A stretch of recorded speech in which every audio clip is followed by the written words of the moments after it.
Hey everybody, I'm Josh Olive with Haven Comics. It's Thursday night. That means it's time for Shop Talk, and we're going to have a really fun time tonight. I'm going to answer some interesting questions that came across my desk today, and we're going to do that all as soon as we come back.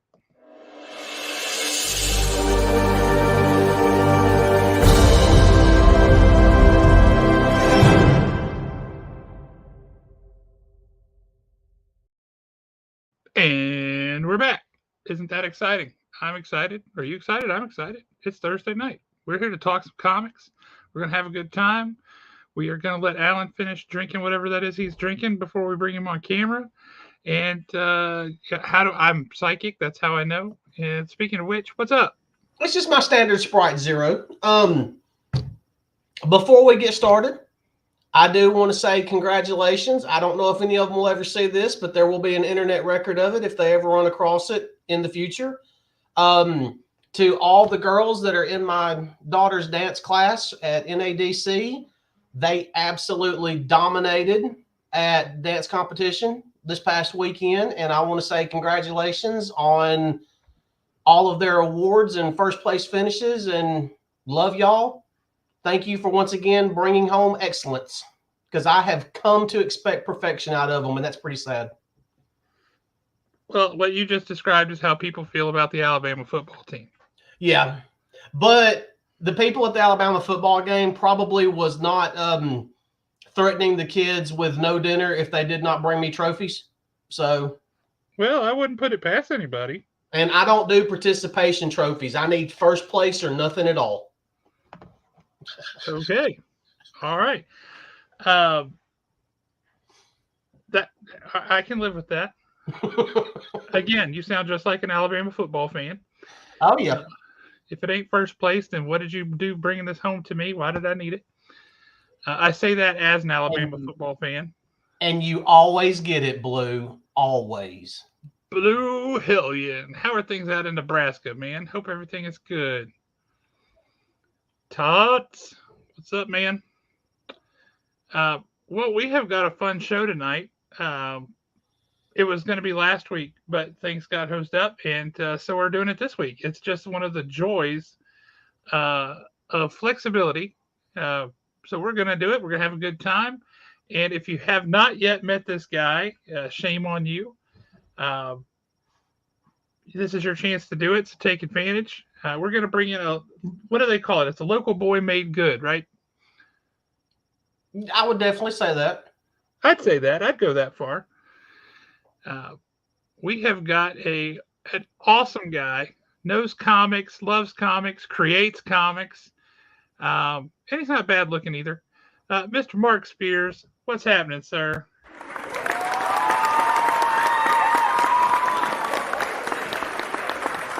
Man, all the fanfare. I feel so busy. Well, you're the only one that got any applause, so That's true. I was thinking when Alan was talking, what is it? Ricky Bobby says, "If you're not first, you're last." Yep, if you're not first, you're last. Yeah, that's it. Any show where we can quote Ricky Bobby's not bad. That's true. How you doing, Mark? Doing good, guys. It's been a minute. Let's see. Last time I was on here, like November or something. Yeah, man. Time flies. I still haven't caught. Alan wasn't on here last time, was he? I don't think he was. Not. He was not. He bailed out. His daughter had a dance competition, or he had the COVID or something. No. When was the last time? It was around 1st November or I think 1st November. Wasn't into October, I don't think. Yeah, right about there. To me, started. Yeah, it might have been something with dance. Because I don't remember being sick around that time. And I'm gonna be honest with you, I spend a lot of money on dance, so I'm not missing a thing. That's fair. Are you getting some dance lessons for yourself as well in that money you're spending, or? So it's funny that you say that, because this competition, thanks for opening that can of worms, Mark. Yeah, this competition that they had over the weekend was in Birmingham, and apparently Sunday morning it's a competition, but it's also a convention. So they have like tons of classes for the kids. Oh wow! And for whatever reason, they decided to do an adult hip hop class for the parents that Sunday morning. Just so it could be videotaped to Yeah. embarrass the kids for the rest of their lives. Exactly. Well, my wife was trying to talk me into taking it. She's like, if you take it, I will film it. And I told my wife, I said, look, I said, I will do this. I will agree to do it just to see if you can get up and get ready and be downstairs in the ballroom by 8:45. Well, there's no video because I did not have to do it. Oh man, I was hoping for a video here in a few seconds. I was thinking, okay, they're gonna keep up the video. I get to see it. So no, it would, if there was a video, I would have posted it. But I mean, I knew she wasn't going to get up, so I didn't have to worry about it. that's true. There is a small, brief video floating out there somewhere where Alan's daughter and one of her friends were working on a routine or something, and Alan just leaps into the camera frame and starts shaking his moneymaker, and that is quite funny. Oh, I need a link to that one, y'all. Send that to me after we're done. I gotta see that. Actually, it was a YouTube short. I turned it into a YouTube short. I thought I remembered that. So it's on our YouTube channel, right? Oh, is that on the Haven comic? Okay, I can find it there. Well, I'm looking for it now. I've got it pulled up. They might have banned that in some countries. You know, if they didn't, they should. Honestly, it was a little bit too sexy. I mean, it should have been banned. They should have shut it down. When are y'all going to do another 24-hour? Or y'all decided not to do 24-hour no more? That hurt. Because I think last time y'all were saying, well, we might make it a little bit less than 24. I think the max these guys can do is like 17. Honest. So, all joking aside, I think that cutting it off at say 3 a.m. is a good time. Because if you noticed, there was a lot of, I mean, I was actually surprised. There was a lot of people still in the store at 1 a.m. There were, yeah. And then for the next couple hours after everybody filtered out, it was just us sitting around playing board games and talking trash. Yep. Which was an absolute blast. And that went till, God, probably close to sunup. Yeah.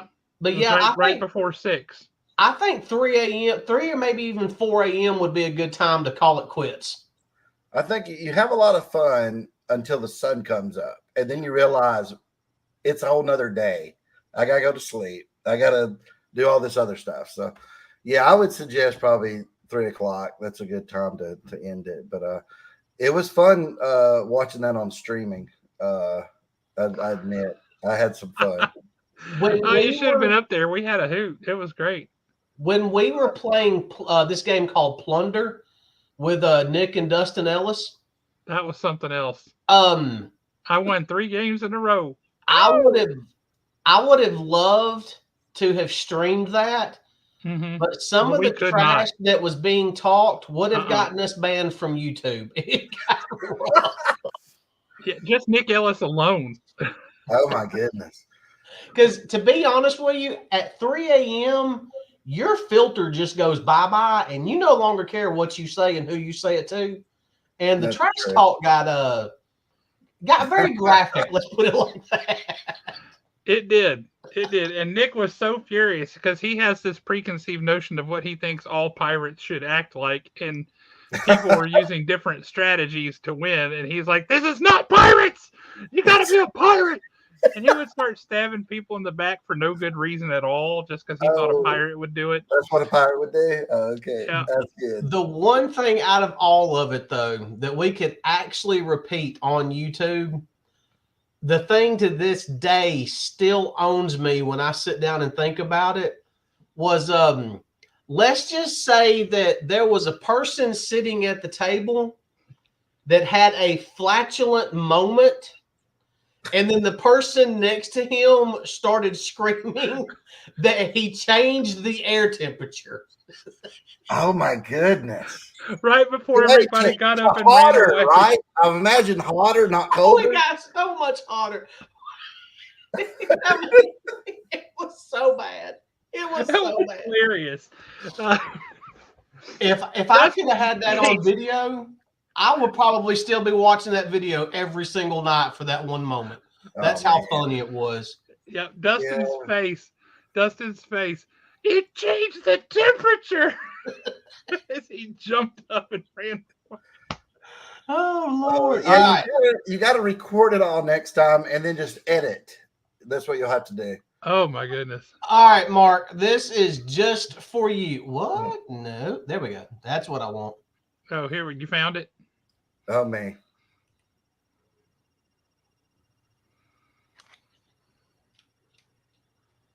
Oh, wait a minute. Volume. Yeah, you got to have the volume. Where'd it go? There it is. Why do I have no volume? I don't know. I can't hear a thing. Yeah. I bet it's even funnier without any sound, though, when you get to that moment. It probably is. Let me mess with this one for a second. That is a nice statue. Do here. Oh, there it is.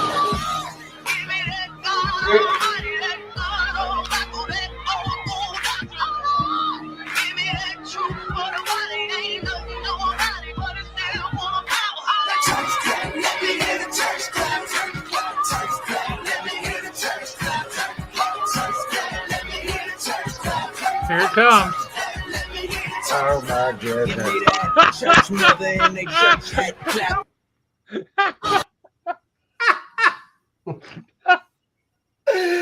Oh, I love right how there, quickly man. they just run away. Oh, they did. They They're scattered. like, nope. That was so good. Well, what brought that about was I had literally just pulled up at the house and I had been at Haven. I had come up to Haven, grabbed something, and come pulling into the house, and they're in the driveway with the phone propped up against my wife's car. And I'm like, what are they doing? And then I realized what they were doing. I'm like, oh, I'm about to own this. So they had no idea you was about to do that either. So that was shock on their faces too. Oh God, yeah. Now this right here, this is the best, in my opinion, the best YouTube short that I've done.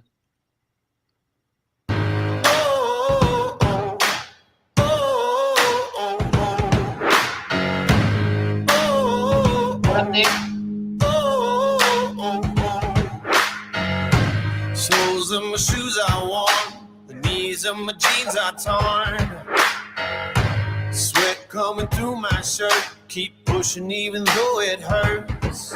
I'm chasing what I know is true, there's nothing that I would not do.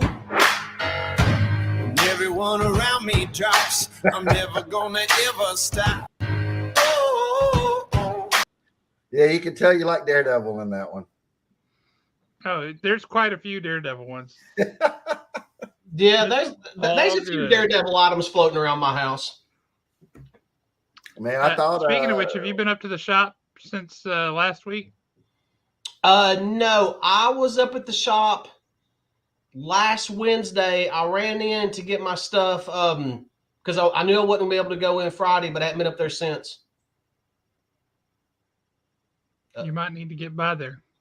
Yep, that's what I do. That's what I do on Fridays. I'm back to my Friday schedule. Excellent. Mm-hmm. Excellent. So, we've got a couple things. First, let's talk about what you've got going on, Mark, and monsters and all that stuff. Kneel before Zod #4, all that kind of jazz. Yep. We'll want to talk about that. And then I had a kid. I was telling Alan right before we came on live. I had a kid from UAH. I'm old enough that I can call college students kids now. I had this kid from UAH call me or message me and say he's working on a project for one of his classes and about communications within niche communities and things like that. And he chose comic books. and he's got some questions. So I'll pull those up later on, and we can talk through those. Some of them are pretty interesting. I figure I'll get you guys' take on them. Okay. But before we get rolling with that, uh, tell people what's happening with you, man. Tell people about some monsters. Let's see, for the monster comic book, it's still slated for May, maybe a little earlier. We're getting it lettered right now. I just got issue 3 today lettered. Haven't got the chance to look at it yet. Got to go through it. Did you end up keeping the same letter, or did you end up switching? I have the same one right now. Because the other guy we had talked about, he was busy with a graphic novel or something, or trade paperback till that weekend. So I thought about actually having him go with like issue 8 and work backwards, and go with the other guy 1 through whatever he could get to, right? And just use 2 letters. I don't really, because lettering is so foreign to me, because it's such an art form, right? You It's would a think, totally different art form, yes. right. You think, it's just a guy typing or pasting, right? Actually, they a lot of times copy and paste your script, but it's an art form of the placement, the word balloon styles. It's so much creativity in it, right? I know that what was it? Kirkman was a letterer for a while, the Walking Dead and stuff, and he couldn't stand it when somebody would letter his book the way he wouldn't do it. So he would go back and want to change that. And I can kind of see that now. I see little things and I'm like, I don't like that, but am I supposed to be upset about it, or do I accept it because that's what it is? I don't know. It's really tough for me because you're giving up control a little bit of that. And I've been controlling all of it, all aspects, the color, the panel layout, everything. And it's but weird. You're like a director at a movie, right? In this case, you go back and say, I got some notes for you. I don't care for that. Let's give me another read on it. Exactly. So I am doing that, and that's a process. And once you get to know your letterer better, like issue 2 was a little bit better than 1. I'm hoping 3 will be better than 2, because he gets to know, like, okay, I understand kind of what you're wanting. So it's almost like they're a cinematographer. And after you work with a cinematographer so long, they go, I know what kind of shot you want here, Mark. I know what you want here. But I guess there's the vision in my mind, and all of it looks great. It's just 100% exactly how I thought it would look. Only certain things like, I think if you previewed issue 2 yet, Josh? I have not issue 2. I've been drowning, but I can tell folks issue 1. I have actually kind of a funny story about issue number 1. But I got to read the script for issue number 1 just as a script document, just a Word document, nothing else. And then I got to see the art. And so in my brain, I was pairing up the script and the art, right? And then I got to see what it looked like lettered. So for me, I had this really interesting way of seeing it all come together. Yeah. And I will say, like, some of the art, I'm like, I don't get why there's this big space here. But then when you see, like, somebody going like, ah, and the letters come like, ah, and suddenly that's not a big space anymore. It's just perfect. Right. And you're like, you have to be able to, as an artist, foresee what things are going to do in the panel that come after what you do, what the art you lay down. Yep. And how that's going to fit in. I'm like, that bends my brain. I don't know if I could ever do that. That was bizarre for me. That's a big thing in comics when people for interiors, they will talk about that. Editors will be like, well, he could draw well, he could tell a story well, but the guy never leaves any space for the words, the word balloons, and you have to be able to do that. You have to know, like, am I going to have the guy on the right side dominant or left side dominant, so the word balloons can go over here, the word balloons go over there, and you also have to know. I was fortunate because me writing it, I knew, like, okay, this is going to be a big dialogue scene, or this won't be. So I need to make it more interesting, and there doesn't need to be a lot of negative space. But when you're working with, I guess, different scripts, you'll go, okay, this has got to be a big area here, or smaller there. I was with mine and my style. I was going back and forth. I was talking to somebody the other day. I think it's issue 2, has where someone gets their arm bent back. Oh, look, you can see my look at that, man. What did you do? IV. That was a Monday. I got stuck with an IV Monday, and look what it did. For what? Yeah, they sure did stick you. They did. I don't think they got you where they meant to get you, because that's not supposed to do that. They only did it once, and today's Thursday, and it's horrible, man. I look like a zombie kind of. I had you look like you might have to have that arm cut off. Dude, I was like, when I came home, I couldn't use it, and I'm like, I'm supposed to draw tonight, but I had because I'm getting older, I had my colonoscopy scheduled Monday, which was just a load of fun if you've never had one. I have not. The word load. Yeah, Alan. It was, but you know, they have you drink like 4 gallons of horrible stuff. That was the worst part of it. It was the drinking this stuff that they mix with Gatorade, right? I love drinking Gatorade and stuff, but this was like thick Gatorade. It wasn't like Gatorade, and you're having to down chalky Gatorade. Yes, 64 ounces within a certain time span. And I'm ballooning up, and I'm like telling my wife, no more. I can't take no more. And she's like, you got to drink it. You got to drink it, or we got to start all over the next day or something. Do this again. I'm like, oh my goodness. And I'm like forcing it down. You ever been drinking something where you don't want to swallow it? You just fill it up in your mouth, and it just slowly goes down. You hate it. And I hate it. And you know what? I thought the worst part would be being hungry. But you drink so much of that stuff, I was not hungry at all. I bought stuff to like chicken broth to eat or whatever, or to drink. Never even used it because I was so full of that Gatorade stuff. But it's a horrible experience. Horrible. I guess I would recommend it, though. It's good to get it done, but it's, oh gosh. If I could go back, man, I hated it. I'm not going to be a spokesman. Yeah. And and see, earlier in last year around May or whatever, I had the other way done, the endoscopy or whatever they call it. Yeah, endoscopy. Yeah. Now that was a lot easier. There's no prep, just you got to quit drinking at midnight.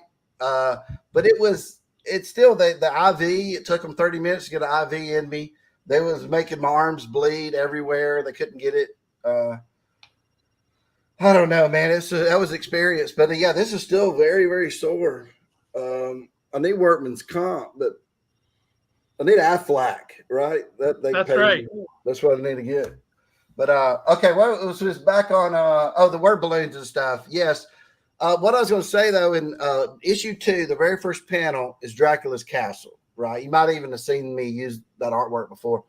It's big old shot of Dracula's Castle, and someone had said, at first I never even said locations, and somebody's like, Mark, they read it with, I think you need locations. I'm like, you know what, that's a good idea.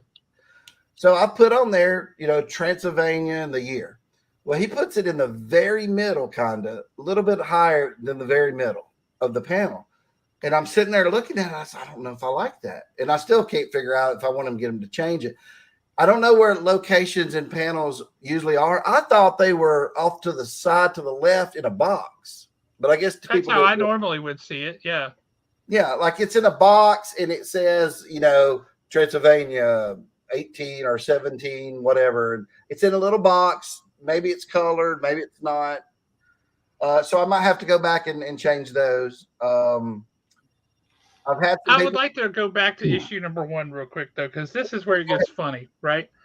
So you sent this to me in an email, and at first of all, the art style in here is very, it's not photorealistic, but it's photorealistic, depending on certain characters more so than others, that kind of thing, right? Yeah.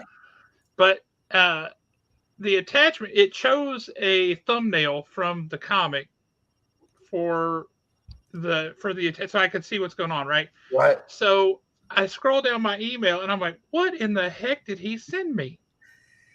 What was the thumbnail? I thought you were messing with me. And I almost didn't open it. I was like, somebody sent me the wrong thing and I do not want to see this, right?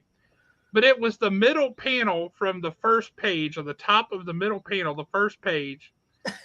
You see this big old boy from the back wearing nothing but whitey tighties and a wife beater standing in front of a bathroom sink. Yes. And you see this from the back.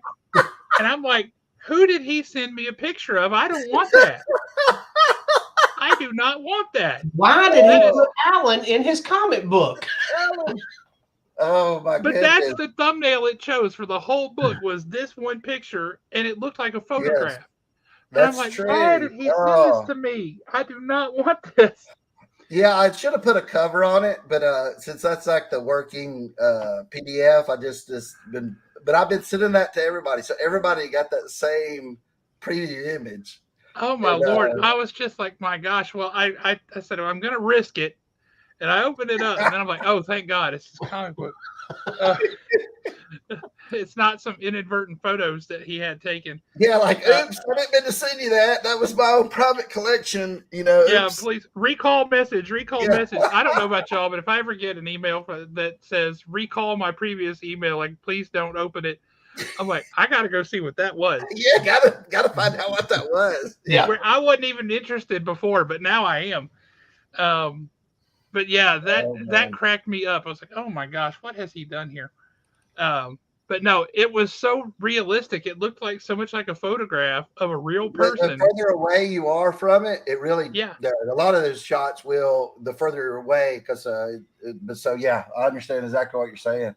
Because it was shrunk down because it's this tiny little thumbnail, right? It's gonna look like a photograph then. It did, and it really threw me because I was like, oh, I don't want to see that.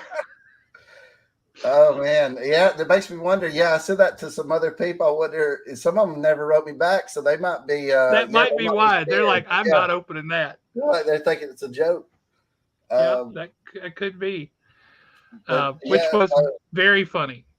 So issue 3, I got to check out, and but again, we was talking about. I don't know if I want to switch letters in it, letterers, because I was worried. Like, can you? I don't really think. I guess I'm overthinking it. A lot of guys, like if Alan's reading an issue and the next issue of Daredevil has a different letter, he probably wouldn't spot it, right? Because also they try to be consistent, right? Not unless there's some dramatic change. Like this guy's really stylized and goes, I'm going to have Daredevil with a different voice box now. Then he would notice that. But and I'm still dealing with that. If I want to have Dracula, some people have suggested putting a blue hue on his white letters because he's got a black balloon with white letters. So I thought I might test that theory. And then the Slayer, I thought about putting a red hue just over the whole balloon. Because I didn't like, you saw the original, I think. I didn't like that at all. That was hard to read visually. The second one, I went in there myself and colored it red to see if I liked it. I went, that's not bad. So I really did not think going down this road that I would have so many options on the lettering. You don't really think about all that. You think, oh, here it is, letter it, let's go next, go to the next thing. So yeah. It's you hit the nail on the head right out of the gate. It's its own separate art form. It is. And I was going to do it myself at the beginning. I was like, you know what? I'll do it. I could teach myself in a couple of weeks to do it. And I started lettering it. And I thought I did a decent job. And then I got to a point and I said, well, wait, I can do this and it'll be decent. It'll be what is not eligible? Legible. There you go. That's the word. And I said, but it won't. Bringing a professional letterer to it, he will make decisions that I probably won't even thinking of. Of certain placements or certain things that letterers do that I probably, being a first-time letterer, will not even catch on that. And I said it would be worth it spending the money to have somebody who does this for a living do it. So I said, I'll do that. I don't mind if it was one page or something to go in there and letter it. I could probably do that, but I would rather leave it to a professional who studied this and that's their art form that they use and give them the money to do it. but it is a little bit to where I'm like, wow. It's even given me more things to think about on my next stuff that I have to have lettered, of like not just placement, but of color for the word balloons. Like if you have a creature, do you want it to be just a regular circle? Do you want it to be jagged? All those little type things. So, but it is weird. I do want to get it. I was supposed to have it done. I think I was going to have it done by end of February, all 8 issues.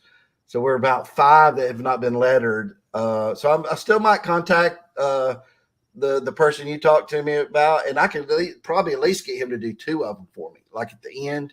And like I said, start there. Have the other guy continue on 4, but I'm not sure. I actually had him look at it the first issue because I was like, "Is this what it's supposed to look like?" And he gave me some pointers, broke it down for me. Great guy. He's an awesome dude. He is. I pointed him to Justin, by the way, for anybody who's wondering. And I would love to work with him. So I still might get him to do issue 8. What it was, issue 1 was a little bit word heavy. The other issues, I remember the letter of contact. Issue 1 was word heavy? I didn't think so. Well, word heavy for me in my script. Okay. Because I think Tom King is word heavy. Yeah, it's a quick read. But issue 2, the letterer writes and says, "Hey, Mark, I don't know if this is a mess up or whatever. You got page, page 6, and then the next thing that gets lettered is page 13." I said, "Nope, that's right."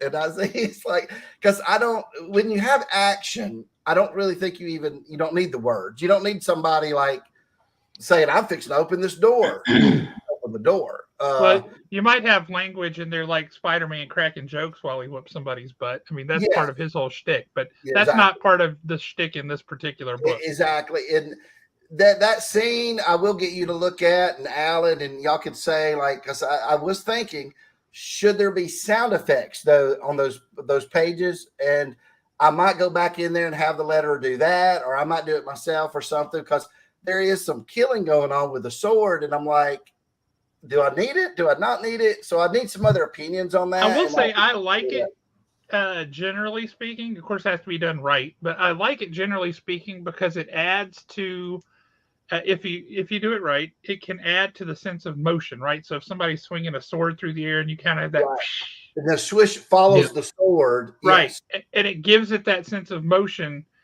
that as a reader you don't really even realize it does. You don't consciously think about. Right. That's what that's doing. You get that it's a sound effect, but visually it also gives you that sense of motion from a static image. Yeah. Now, so I think that kind of thing is important. One thing that I've seen in comics past, especially like more violent comics, is every once in a while you'll get a shot of, like, say, someone getting cut with a sword and their mouth is open like they're screaming, but there's no words or there's nothing to even make the reader think there's something coming out. So to me, that actually comes across as it's caught in their throat. It was nothing could come out. And sometimes I think that's more dramatic. Oh, sometimes that's very effective. Yeah, I love the way that say there was a case kind of like that in I don't know if you guys have ever seen it or read it, but the Samurai books. There were 2 limited series came out from Dark Horse, written by Ron Mars with art by Luke Ross. One of my favorite comics of all time, just from a pure artistic standpoint. Luke Ross is a freaking genius, and that art was spectacular. The premise of the first story arc is there are like fighting different clans in Japan. And this guy goes off, and when he comes back, everybody's dead and gone, including the woman that he loves. But he finds out she's not dead. She was taken captive, and then she was sold as a slave and sent to Europe. And so this samurai ends up traveling to Europe, and he meets the 3 Musketeers, which is at once awesome and hysterical. Trying to go after her and rescue her, right? But there's one scene where there's this fight in this feudal Japan, and you see this scene where this guy is like at the bottom of the page, right? And he's screaming. And when you turn the page, it's the exact same picture, except the life that's in him, like, is just this. And his head is on a pike. Oh, Nice. But it's the same pose and everything. It's just clearly he was alive, now he's dead. But the head is, wow. it is awesome. It is so well done. One of my favorite perspective shots of all time, too, is in that book. Early on, the samurai guy goes in and he kneels before his, whatever they call him. Zod. No, the Duke, or whatever he is in the Japanese feudal system. He's kneeling before that guy, and the perspective of the camera angle of how he's kneeling on this little raised dais and the other people that are around, and the guys, just from a perspective is phenomenal. It's so well executed. Luke Ross is a genius. Strongly recommend that book if you can find it. It didn't sell very well. I have no idea why. It's not terribly popular. I think we still have the second volume. I think we have one copy of that at the shop. But it's so freaking good. I've been trying to get an original page or two from that series for a long time, and I haven't had any luck yet, and that bothers me. But anyway, that you talked about the boom, but then no sound effect. You can use that to affect, just like in a movie, when you go from like bump, bump, bump, bump, bump, bump. That's a certain kind of attention, certain kind of feel. And then when you just quiet and you realize how weird a movie is with no sound at all, it's weird. That's exactly like the pages. Yeah, when you don't it's off-putting. It's weird. So you can use that to your advantage, like you're saying, or it can be, if you don't use it right, it can just be like, hey, something doesn't seem right here. You know, you did it when it shouldn't happen. So, I mean, even G.I. Joe 21, the silent interlude, that had sound effects. It just didn't have any dialogue and no narrative. Yeah, I'm probably going to go back and when everything's completed and go back over the sound effects and make sure everything does have that and what it looks like. Because like you said, when you have like a sword and you actually have it drawn out over the sword where it'll be like swoosh. Well, there's a thing that happens in issue 2 where the Slayer breaks the guy's arm by bending it the other way, and it goes like crick or something like that, but it's very, very small and right over that spot. And I think that's how that probably would have went. I don't know if I like the noise that it made, but it, maybe snap would be better. I don't know. Crack, I think. Crack would be better than crick. Like crick is something you get in your neck or you have to cross and get to the other side. I have to look and see what it actually says. I'm probably getting it wrong. But that one I was like, So I asked a few people because a lot of times me looking at it too much, I'm biased on it because I've looked at it so much. So I try to get other eyes on it. And a lot of times they go, oh, man, I didn't even catch it. It looked fine. I will tell you, the sound effect makes a difference. And case in point, I don't even remember what the comic book was because I couldn't take it seriously after this. And that's, I'm sure, a huge disservice to everybody involved with that book over this one bad decision. But like the front page, the first page of the book, second page, whatever it was, I think it was the first page of the book, you've got a walled city, the city of Jerusalem or whatever. And then you've got these guys with the battering ram, boom. And you would expect, what sound would a battering ram make? A boom, a crack. Boom, real heavy, yeah. It was a tiny little word balloon, and it said bonk. That is awesome. And it wasn't a comedy book. It was a serious book, and it said bonk. It was so off-putting and so silly that Kaylisa made a birthday cake for Haven's birthday. And I want to say this was 17th birthday, maybe? Whatever it was. Kaylisa made a cake for Haven's birthday, and on it, she had a big word balloon right in the middle that said bonk. See, that's another part of that art form is like, how big should the sound effect be? What word should the sound effect be? Because a lot of times I will put in there gunshot because there's a lot of gunshot sounds, right? Yep. So they want to put bam, kablam, boom, whatever. So I leave it up to them to decide. But man, That was a good cake. But yeah. boink. Bonk. Oh, Not even man. boink. It was bonk. Bonk, bonk. Bonk. But you know what? I could see that if it was like they're like, yes, we're going to break in this place. They go up there and they realize they brought the wrong equipment. That door ain't moving. If it's a comedy book, that's Yeah. perfect. But this was a serious book, and bonk, Man. and it should have been boom, crack. Yeah. You know, one of my favorites is the way that Walt Simonson would always put the onomatopoeia like across a panel or where the panel would be, and it like filled up the whole thing. So it would be like he would have Thor like front and center with the hammer and lightning striking all around, and it would just say crack a boom or crack a doom, you know, and you didn't even really read it so much as you just looked at it, and you're like, okay, Yeah, that's cool. And I always loved it. That was a unique to Simonson kind of thing. I'm sure other people did it, but he made it his own. In issue 1, when the Slayer's digging in the dirt, there's 4 panels, and he does the thing where he goes outside the panels and just goes all over them, the dirt digging sound. And I was like, oh, okay, that reminded me something like of that. And I was like, oh, okay, I see what he went there.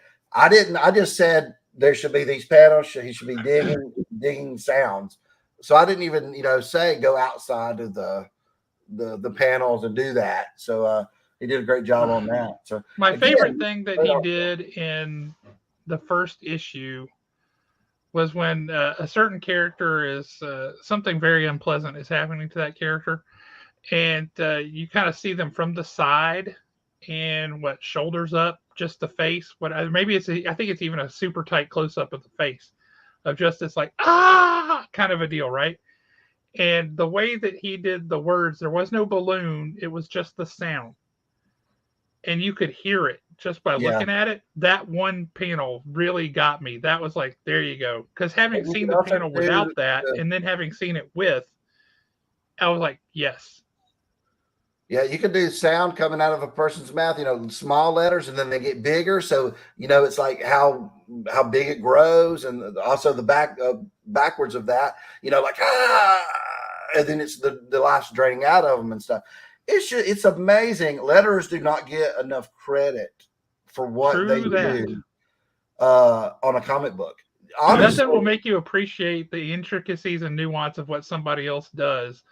Than like seeing the process of how it happens. Yeah, you see a colorist, and I think everybody on a book is valuable.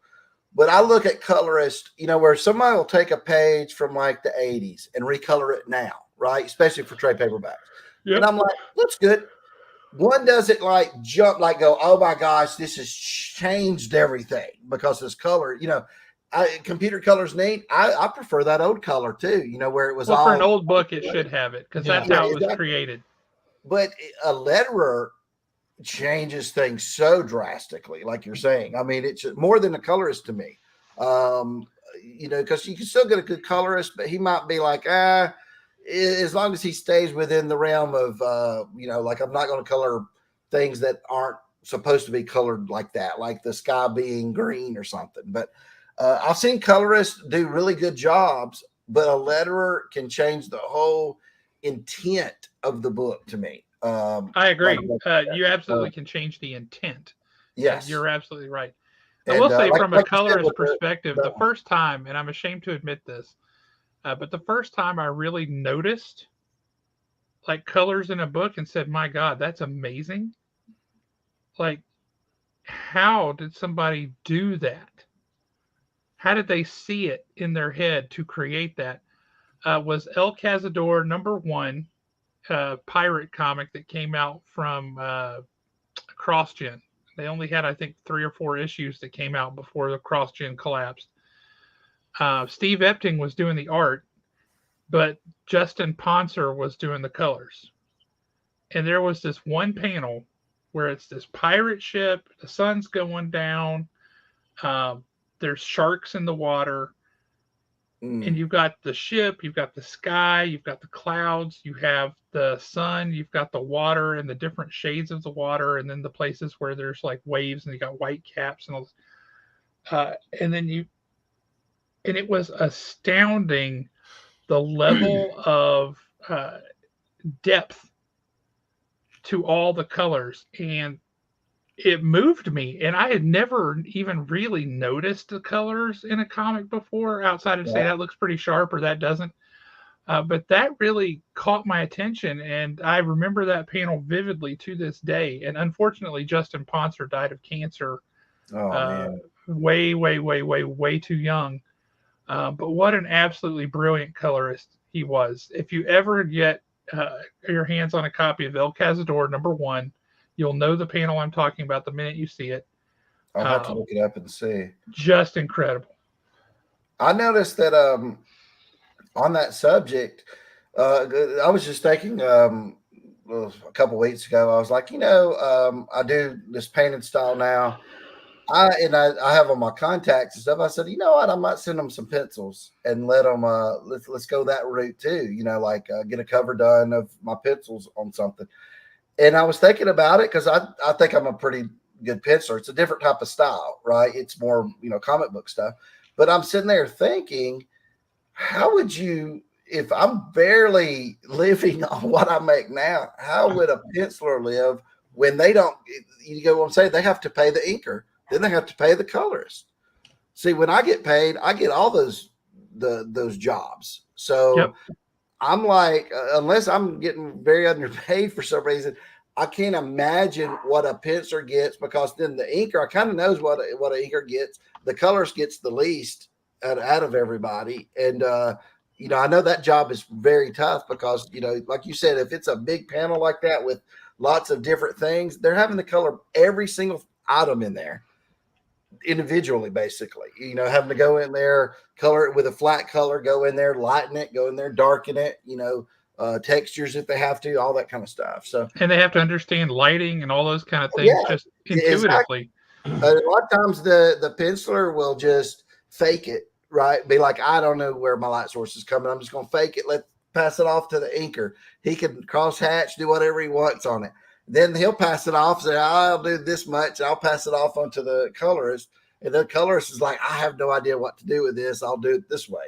So it's a lot of jobs there, for the same vision, to get your vision across. So I think if I did do something like that, like if I turn in a Spawn cover that way, I would probably ink it as well. I would probably even try to color it. Because I wouldn't. Well, you've got such a color palette, and the way that you use color is very different from most people. It reminds me of Dan Brereton in the 90s, what he was doing with the nocturnals and stuff like that. Oh, yeah. Hang on now. Hang on. Oh, Lord. Oh, we got a Nosh in the building. What's up, brother? Hang on a second. Nosh gets something special. We don't get Nosh all the time. No, we don't. He normally watches on Saturdays because he's working all the time. So since Nosh is here, Nosh, this is for you. Oh, there we go.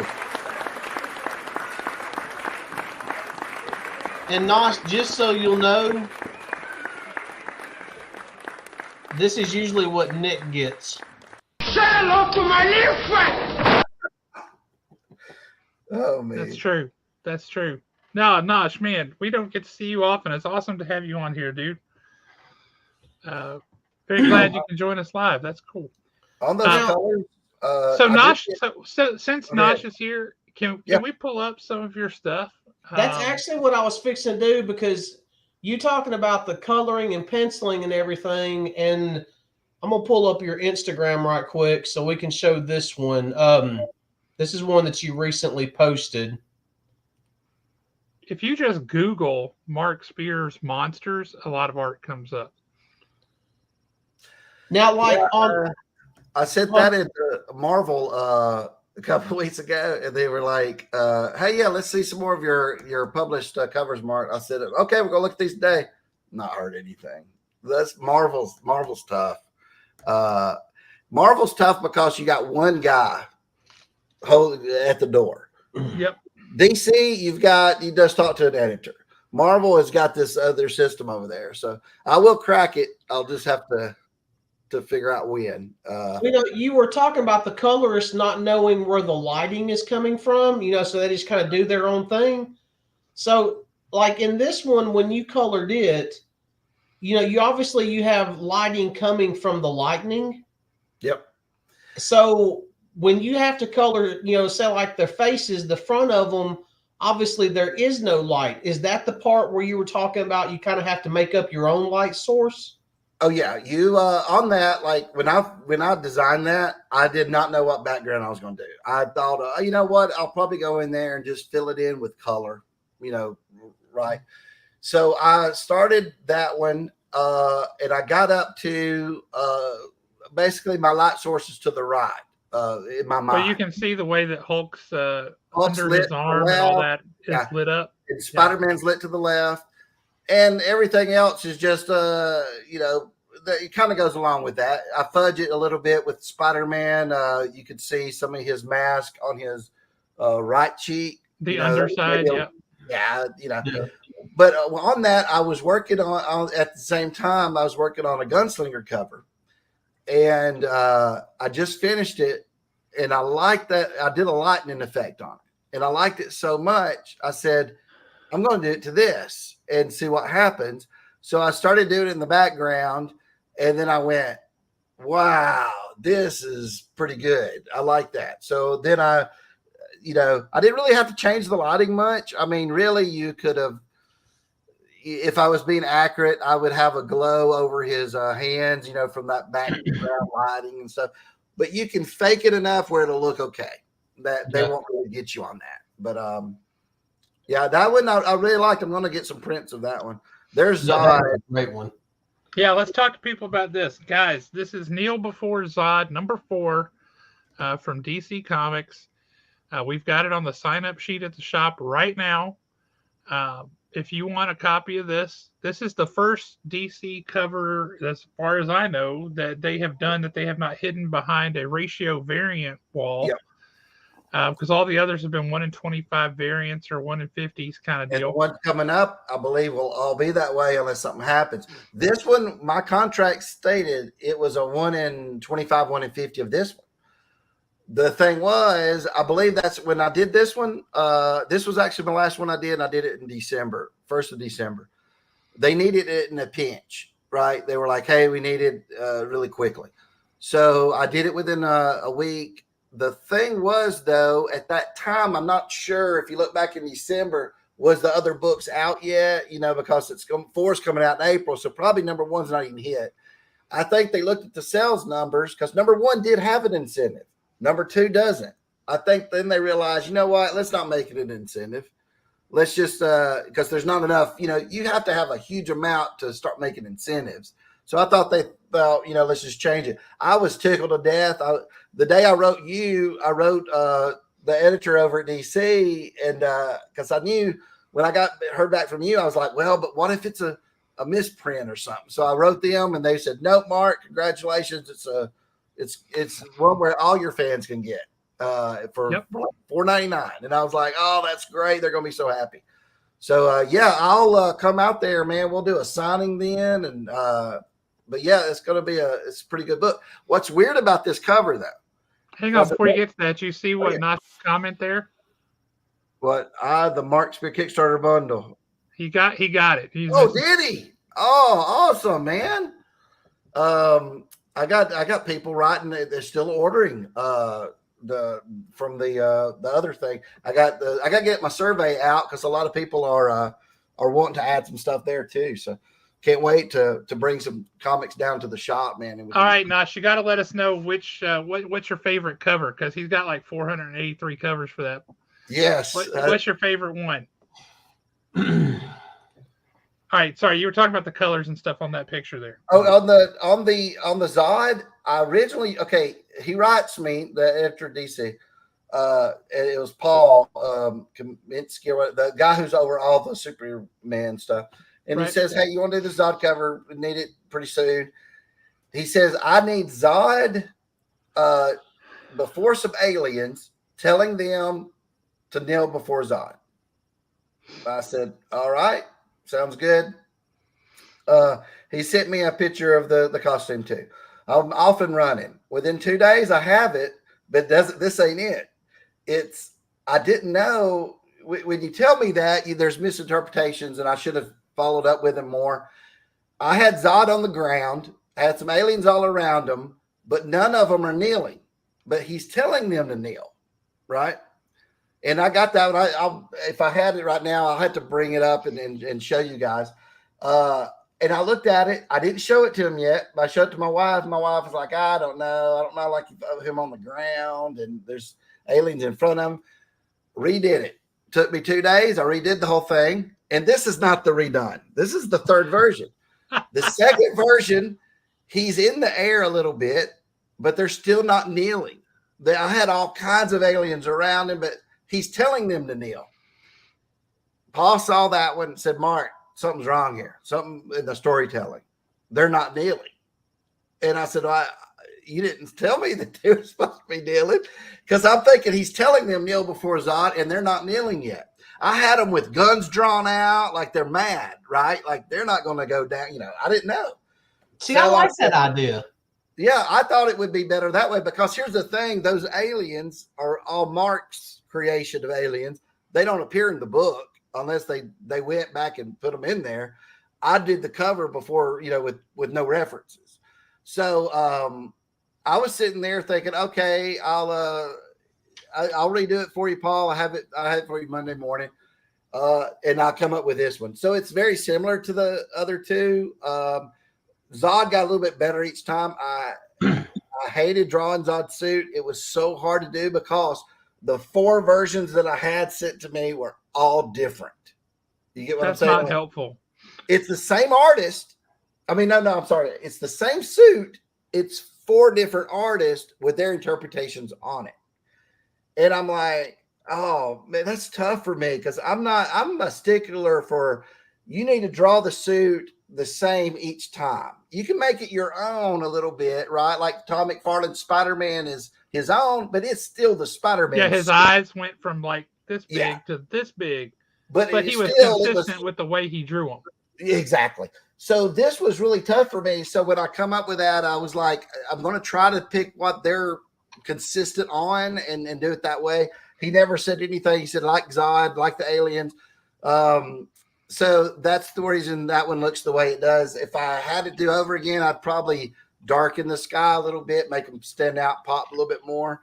But I do have 2 other versions, which is hilarious. No other DC cover did I do that I even had to make changes like that on, that I have to redo. All of them was first shot. They loved it. Or maybe I did have at the very beginning, I had to revise Superman's face once to make him a little younger because they thought it was too old looking. And I did a young Clark Kent running through on his farm with this shirt like a Superboy.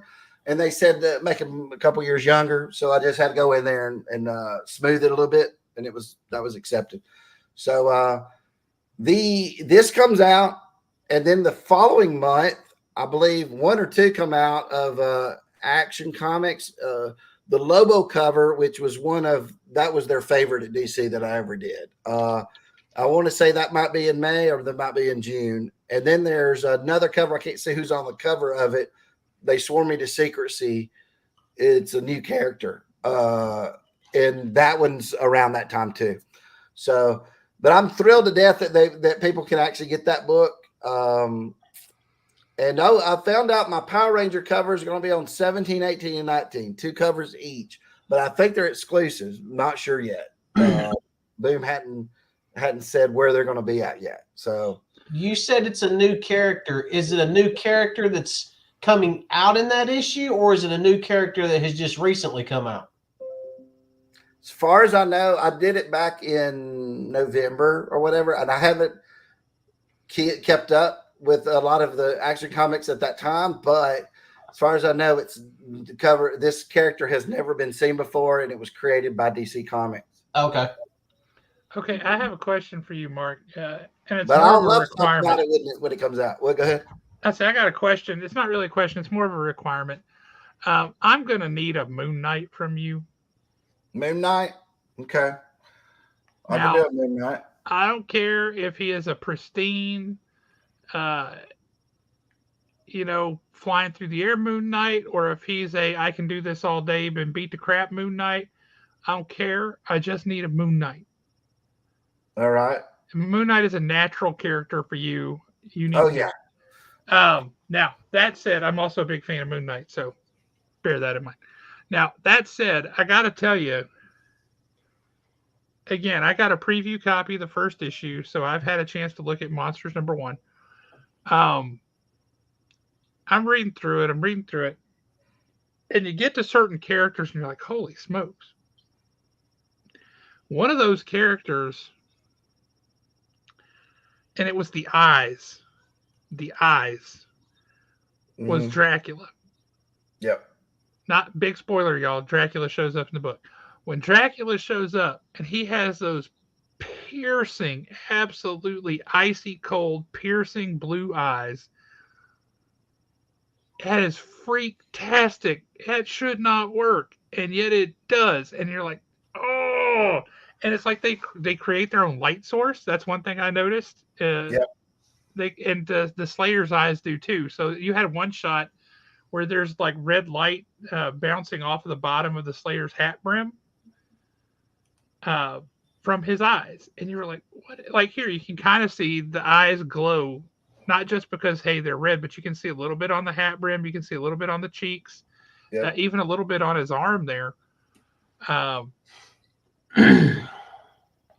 that might tell you something. Let me just say, if you're really interested in it, they're the only two characters really that their eyes glow like that. Well, you've broken the rules already because as George Lucas found out, he originally wanted the good guys' lightsabers to be red and the bad guys' lightsabers to be blue. And thank God he had a guy on set who was like, you can't do that. That breaks unwritten rules in society for what is good and what is bad. And he changed it, and it worked out really well. Because picture Darth Vader with a blue lightsaber. And story-wise, that actually works out better when you find out the reason why the lightsaber is red. Yep. There is a reason why the Slayer's eyes are red, and he wears the red. He's got the red accompanying mark on his face. And there's a reason why Dracula's eyes are blue. You'll get to some of it will be explored in those 8 issues, but you will after the 8 issues you'll either hate me and be like, why did you stop at 8? Why didn't you give me a few more? Because I leave you hanging a little bit, but I do solve a lot of things. I will say the very first issue has got a plot twist that I didn't see coming. And I was like, why did you do that? You schmuck. What a jerk move. Wait, which twist? Are we going to spoil it? I don't care. I don't want to spoil it for people, but you talking about who dies and who doesn't die? Things happen to certain people. Yeah. And then you find out why those things happen and how they happen. And you're like, that went from being like, oh man, to oh man. Yeah. In just this much space. Like, oh, it was rough. It was really rough. Yeah, I just wait till you read the other ones, man. I can't wait to get you and Alan's opinion on it. The big dude in the middle, right here. That's the guy. Not the guy in the back. The big dude in the trench coat. That's the guy who, in the first page, middle panel, is standing there wearing nothing but whitey tighties and a wife beater, and you see him from the back standing in front of the bathroom mirror. And so that's the panel. I had to decide whether I wanted to open that attachment or not. You know what? I might do a cover of just him for Haven Comics, and he will be in nothing but his tighty whities. And maybe even, you know what? I have him naked holding up a sign, though, that hides everything. And it says, do you dare peek inside? And that's what it'll be. There you go. Do you dare open this book? Do you dare open this issue? Actually, so have you've written the entire script for the story, correct? For all 8 issues. Yep. All right. Well, then it's too late for my request. Well, Alan wants us to what be you in the gotta book. have it. The letter hasn't done them all. If you need something in there. Well, So I just need the word somehow worked in a yard sale Ouija board. Yeah, Because did you get if you this Ouija ever board at a noticed, yard sale? all the good ghost stories or ghost videos on YouTube started when somebody bought an Ouija board at a yard sale. Well, the Ouija board though is a copyright. You can't use Ouija. You'd have to say Which board? which board's fine. Yeah, you can do that. Actually, there might be something like that actually used in these upcoming issues of 9, 10, 11. I think I'm going to do all 4 of the next, so that way it'll be all 12 combined. So I'll do 9, 10, 11, and 12. See, I thought Alan was going to go with his standard of we need to show up in this comic book. Man, you know what? I should have done that. All the artwork's done, but you know what? I'll put you in 9, 10, or 11, or 12. I'll have y'all be 2 new detectives show up into the thing and get killed immediately. That's what we want. I love it. That's exactly what we want. We don't want recurring characters. We just want to die. Move over, Sam and Twitch. Here comes Josh and Alan. Josh and Alan, that's it. Now, it can be like a really gruesome death, too, which would be funny. Oh, yeah. And actually, what would be particularly funny and accurate to our height is if something decapitates him but guts me with the same blow. Wouldn't that be something? That would be funny so right his there. head's laying there and half your body's laying there on the ground. I like that. With the same blow. Same blow. One swoop. And I want my final words to be still a better death than Gwen Stacy. You knew I was going to work that in, Nick. Yeah. You knew I was going to work it in, all because of this right here. Impossible. We all know it should be Moon Knight versus Stiltman. Yep. Now, yeah, go ahead. I was just going to say, for anybody who hasn't, is there still time for people to order monsters? Yeah. If you go to the Kickstarter now, you can go to like a pre-order store.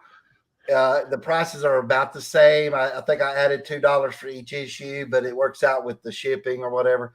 If somebody wants something, because you can't really get it through Kickstarter anymore, just have them message me through Kickstarter or email me and say, Mark, I really wanted this. Especially if they're friends of Haven, I'm happy to do it for you. The same price that it was on the Kickstarter. Probably can get you no shipping. Now, see, when the Kickstarter was set up, I had to charge shipping, right? I couldn't pick and choose. But I actually can do it no shipping and actually take it to Haven. And they can pick it up there. Yep. So, any locals can pick it up at Haven. That'd be great. Yeah. We're going to get a bunch of copies. A bunch of copies because I think this is an evergreen kind of a book. And we're going to have those up at Haven for Mark to come out and do a big signing too. So we will have copies for you to get. But if you want to get specific covers or things like that, it hasn't gone to print yet, right? So I haven't. We'll probably go to print in March. Right, but you can set the print run. They still have a little bit of time to get it. I'm setting the print run. We're going to do them. It's going to be low print runs for a lot of these because somebody, I might have done 30 covers for one cover, so it'll be low print run. So they can easily jump in on those.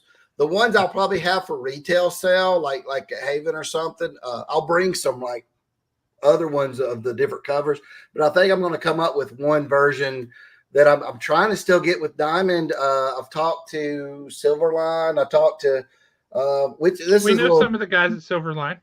Oh, do you? Roland? I love Roland. I'm trying to, because he's just started getting distribution through Diamond. So I talked to him last December about it. I sent him issue number 1 a couple of days ago. I need to talk to him about it more. I tell you, 2 people you need to talk to: Mark London at Mad Cave Studios. Matt Cave or Man Cave? Mad Cave. Mad Cave. Let me write down. Mark London at Mad Cave Studios. All right. You need to talk to him. He's also one of the nicest people ever. It's remarkable. He's a great human being. And you should talk to Axel Alonso over at AWA. I wrote AWA. I couldn't get them to. I'll write them again. the thing is with this book, they're tough to get a hold of. Mark London is not. AWA is tough to get a hold of. The book has it's a neat predicament right now with this comic because it did raise a lot of money on Kickstarter. My name's getting out there more. Like I got 9 covers of DC coming out this year. I just did Rat City on Spawn. Y'all know that book's coming out this year. I got it. I'm doing Tales of the Gunslinger or whatever, the new Gunslinger book. I've also got a Sam and Twitch cover coming out. So all that stuff, we got tons of stuff coming out this year. So my name's getting bigger out there where people might go, hey, I'll pick up this since I've seen him before. So the book, though, needs no funding, right? It just needs a distributor. I did write, I know the people at Boom, and I talked to them about it.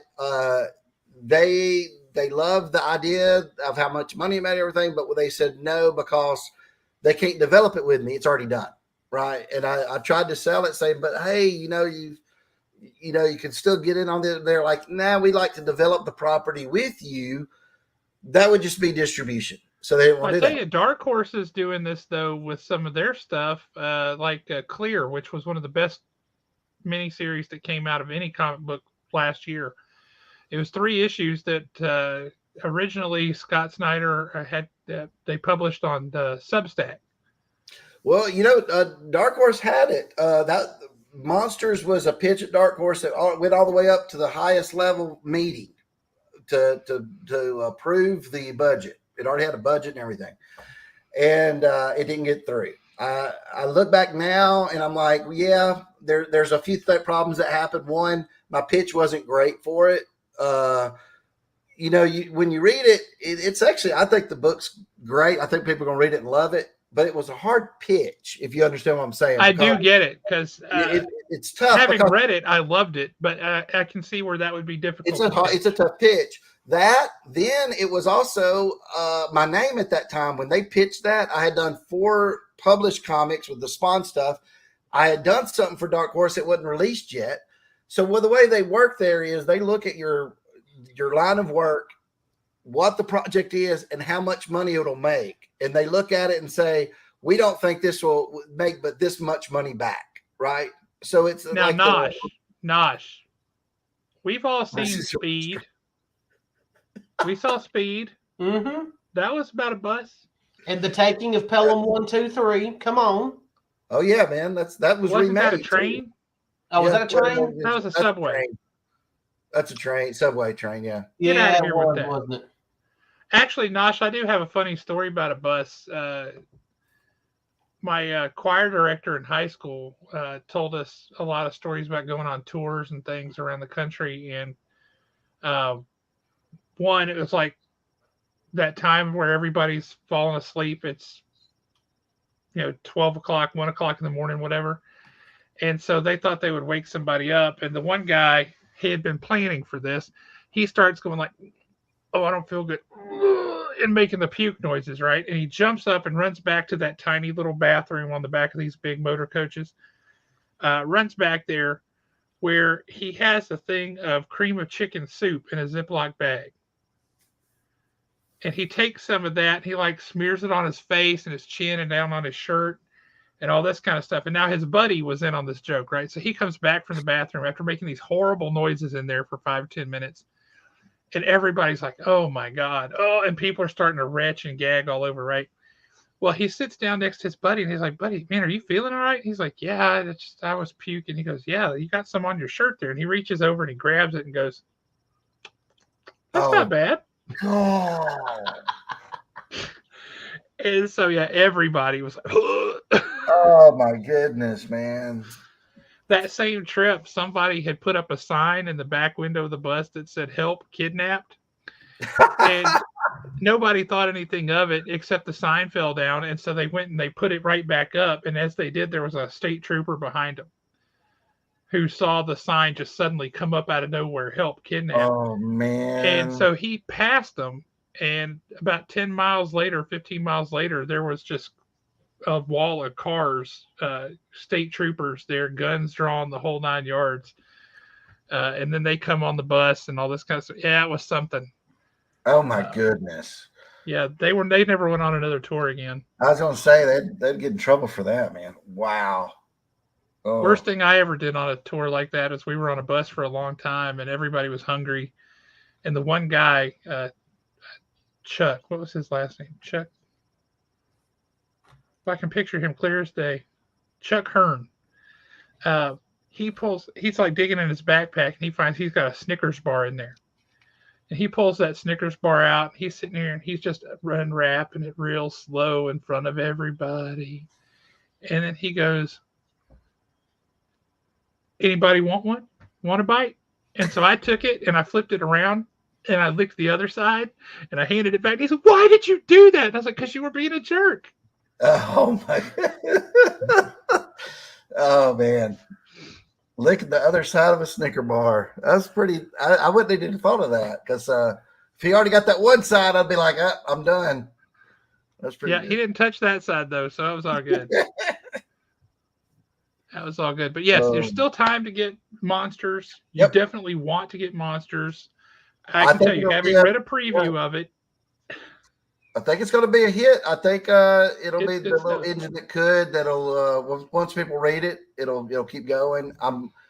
Hopefully we'll find distribution to comic book stores. If not, Haven will be the comic book store you have to go to get the book. We'll just make it Haven's exclusive comic book store. But I think you'll find somebody who will distribute. I think I'll find one thing about Boom I wanted to mention, and we might want to do one of these next month or so. I'd like to come back on and do a whole show about that. Yeah. He asked me if I had any other ideas because they want to work with me at the beginning, not, hey, here's my book, right? So I pitched him something. I pitched him two things. He said, hey, this one sounds interesting. Give me a bigger pitch on it. So I'm working on it right now. Crossing my fingers, man, that would be amazing, if that gets greenlit. But I'd love to do a whole show about talking about, because I don't know how many people out there do that, but comic book pitching. It's weird. Hard. I never did it before last year. And it's pitching a story. It's so different than doing artwork, right? They look at your artwork, they know right then if they're going to hire you. A story pitch, it goes through so many motions and different things, and what to include, what not to include. So we'll do a show on that one night. I'd be totally on board for that. Yeah, because Nosh wants to know if he can get a copy of the Frankenstein cover because that one sold out fast. Frankenstein cover for what? Which one? Oh, was that like the I want to say it's the Frankenstein with the old Marvel anniversary on the sides. You know what I'm talking about, guys? Yeah, I was scanning your Instagram to see if I could find it. If it's that one, yeah, I could make sure. Because some of those that are exclusive, where they only did so many, they still didn't sell to the limit to where I can print more. Let me see if I can find it here. But while you're transitioning over to that, we've got this homework that this kid from UAH sent me. Yeah. And it's interesting, the questions. So I'm going to pull those up so we can talk about those. Are we talking about this one right here while Josh pulls that up? Let me look. Where are we? You got to show your screen, brother. Okay, I'm looking. Is that the it could one? be that one. I forget. That's the only one besides. There's that, and then there's that. Like the old 25th anniversary frame logo kind of deal. Yeah. Then there's that one. That's the only two I can think of. I might not have posted on Instagram, but I can for sure get it. Trying to see if it's on here. See the Bride of Frankenstein, and then this one right here are my two favorite. Oh, let me see which one you're talking about. Yeah, that's I like that number 2 cover. I like the Bride. Bride does not appear in the first issue. No, she does not. And I like this one too. I think this one's funny. And that scene kind of does in the issue. The other one that you said you really liked that was your favorite that you highlighted there, that one does something like that happens in the first issue anyway. Yeah. This one, the Bride, or this one? No, that one. The gray thing that kind of happens. Yeah. You know what that's referencing once you get to read the book. Yeah. All right. I don't even see that book. Oh, now I'm looking into the add-ons. I think I'm not even seeing that over here that he's talking about, but I know it's on there. Maybe it was a Black Friday or a. Well, he said there was 48 hours. Okay, I know what he's talking about. It's one of those. I love that you do so much art you can't remember what you did. Ain't it something? There's so much. I remember everything I ever drew that I thought was worth looking at. I did so much. I was working overtime, man, for that Kickstarter. I did so much on there. I don't see it here. I'm sure it's in my notes. Where if I go to my cover files, I'm sure it's there. You just reminded me with that Killing Joke kind of cover there. That's a very short little appearance of a dude in the comic. Yes, yeah, but it's gonna pay off so much better later on, man. It's so creepy. That was the most unnerving thing in the book to me. Really? Yeah, that was really unnerving to me. I did not like that. Wow, that's interesting. There is a man when you get it all though. There's just so much that there's things that I designed this way to where when you're done with issue 8, you will go back and say, was he playing me all this time? And you'll reread it and you'll go, it was there the whole entire time. That's what I love about books. I like that too. That's cool. I love that. So it was very intricate the way I designed those to where it would all go together. Nothing is actually out there. There's just a few times in the whole 8 issues where I'm introducing a few characters that don't pay off because they're paying off later on in the grand scheme. But mostly everything is connected, and you'll find out later on. Let's see. This chat window, can I paste a picture on there? Because I don't think so. You can share your screen if you want, though. Yeah, you should be able to share your screen. Okay, let me find it here again.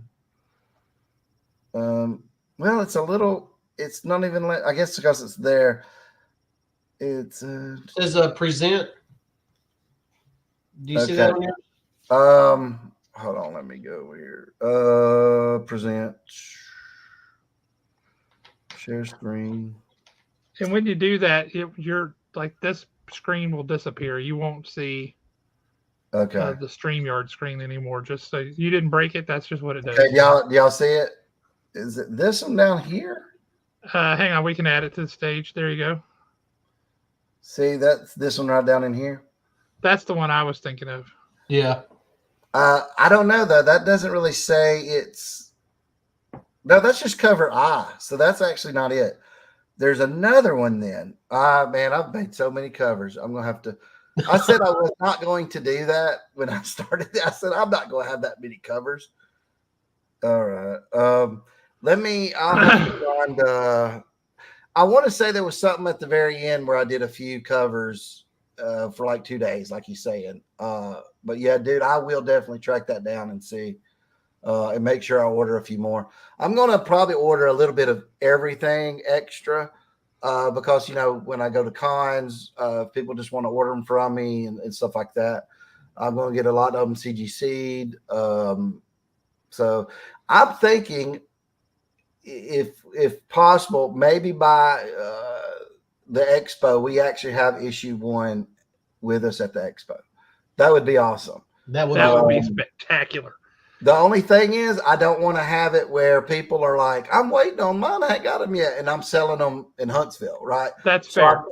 Yeah, exactly. So I want to try to get them out as quick as possible. The only thing that's holding us right now, I would go to the printers tomorrow. The first thing I'm going to do is get sample copies. Yeah, you have to get a proof. Have to have a proof. I'm getting hard proofs where they're sent to me where I can flip through it because I'm not going to do, get me 200 of these. And I'm like, they're all messed up. So once all the issues get done, I'll start that. So hopefully within the next, I would say 10 days, we have all 8 issues. Even if I have to go through a different letter for the other 2 at the end of the other 3, just to get it done. Yep. But the other guy, Micah, is the guy that's been doing the other letters.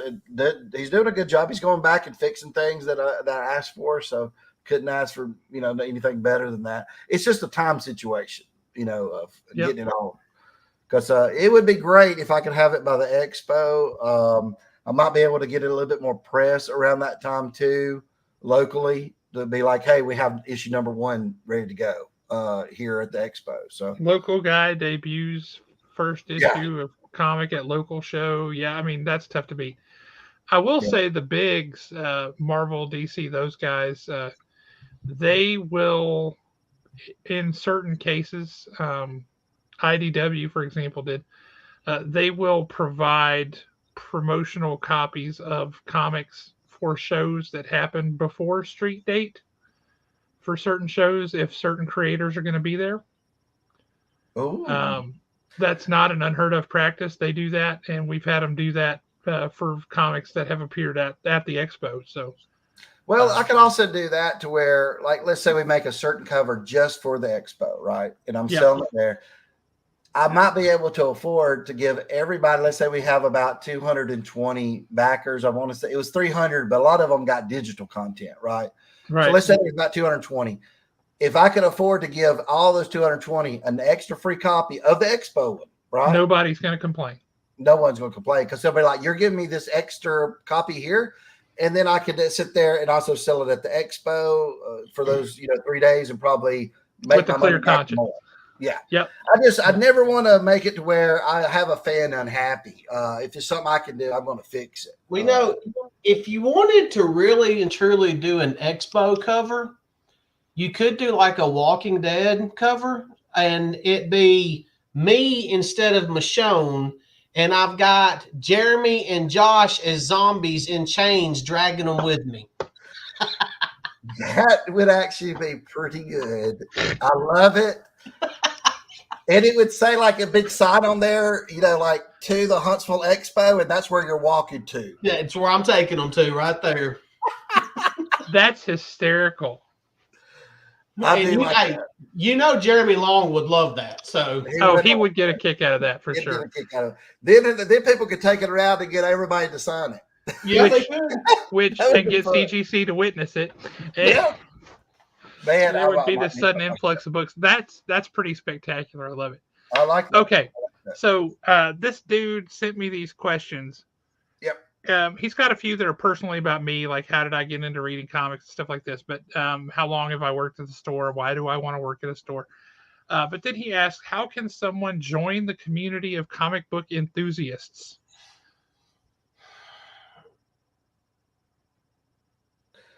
I think if you just read a comic, you've joined, right? Because now you go to a comic book store, they're the most accepting people in the whole entire world, right? Well, they should be. And and they're also online. When, there's a lot of online people that are very negative stuff, but on Discord or other places, I find comic book people that read comic books, again, the most accepting people of any flaws you might have or anything. They love to talk about comics. Now, if you want to ask them questions like who would win, Superman and Hulk, now they can get fighting with you, right, on that stuff. Because they're passionate, yeah. Yes, they're passionate. But other than that, the best people ever. I think that. Oh, sorry. Go ahead. No, that's what I was thinking. Well, okay. So let's use me for example. A couple of years ago, I started watching. You told me about Two Brothers. I started watching Two Brothers YouTube channel. Started, just every once in a while making a comment, getting into the comments and everything, just chatting people with the comments. Next thing I know, I'm in an Instagram group with a whole bunch of guys. It's called The Forgotten. And I mean, it's literally a community. I mean, Nosh is in Seattle. We've got, Mark and Dustin and those guys, they're over in Atlanta. And I mean, we all talk back and forth online in various, whether it's on YouTube or whether it's on Instagram. So if it's, I would say like right now at this time, a good way would be to start watching these YouTube channels, start getting in on the conversation, because before I never would have met Nosh any other way. quote, met Nosh any other way, but I love Nosh to death. I may never meet him face to face, but Doesn't matter. still, we can joke around and talk. And it's, even though we've never actually met, it's still a part of the community. Yep. So I think that's a really good way to do it, is through YouTube or through, the YouTube could lead to like Instagram chats, but I would say YouTube's a really good way to get involved in the community and actually That's meet probably a people. safer way for introverts too. It's less exposure and that kind of thing. I was thinking go to a comic shop on a Wednesday afternoon. That's a little intimidating, though. I could see, like, if you're an introvert or whatever, don't like to talk and stuff. I could see. I've been to comic book stores and they don't know who I am, and I'm in there, and I don't want to sit there and go. When I hear people talking about something, I don't go, well, I draw comic books. I don't want to do all that. So I'm just like, I'll be like, oh yeah, they like that. I don't want to say anything because you don't want to interrupt people's conversation. Because I've noticed they have their clubs or cliques in comic book stores. Yes. Hey, back in the old days, Comic Corner and Rock City Collectible, we had Alex and other people, talking. But now Alex he never met a stranger. Somebody will Never walk in once. there. He's going over there to talk to you, not to bug you. He wants to know if you like the same stuff he likes. You like wrestling? You like comics? So I like commercials from the 1950s because they're available on Amazon. But he the number one doctor prescribed cigarette. Now stop talking so we can watch this silent video of this guy cooking steak in the woods with no one for 100 miles around. Yes, that's what you would walk into the store on a Friday afternoon, and that's what would be on the TV. Some guy cooking steak over a stump that he cut the tree down, and he started a fire at the stump of it. He's cooking steak on it, and nobody says a word, and it's weirdly mesmerizing. But that's what he would watch, for hours on end. Oh yeah. God, I miss that man. In the old days, I believe in the old days that people, to get in the community, if they didn't go to comic book conventions, they did. They read the letter columns in the back, right? And I wanted to bring that back for my comics. I don't know if I will, because then you have to have people read it before and all that. But I think the letter columns were neat because you would read those and say, oh, that guy's got the same opinion I did. Or, oh, I didn't know that about this comic. I didn't pay attention that close on this or that. And then I always loved them. Yeah. I love the letter columns. And nowadays, I do think, like what Alan said, Instagram's great. Discord's a good thing. A lot of people don't like to download the app for Discord and stuff. I think it started as more of a gaming thing or something. But there's a lot of things on Discord you can do with comics. And then there's Reddit.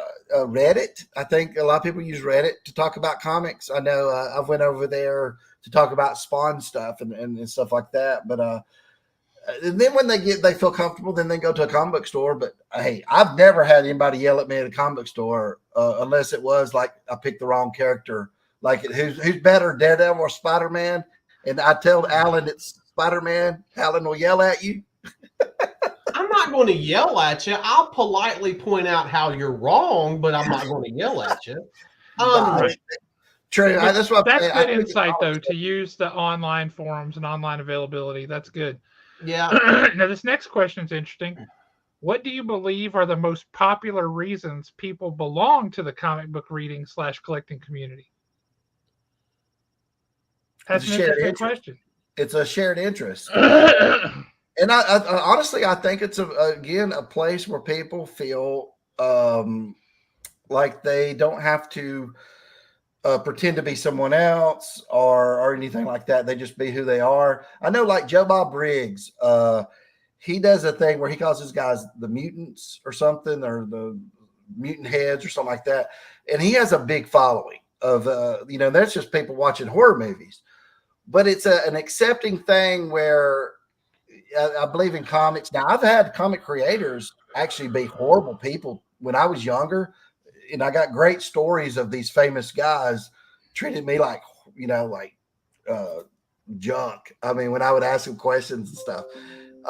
But I think mostly people realize now, creators I've met now in the last 10 years, they're all gracious and happy and nice. But some of them, back in the old days were not.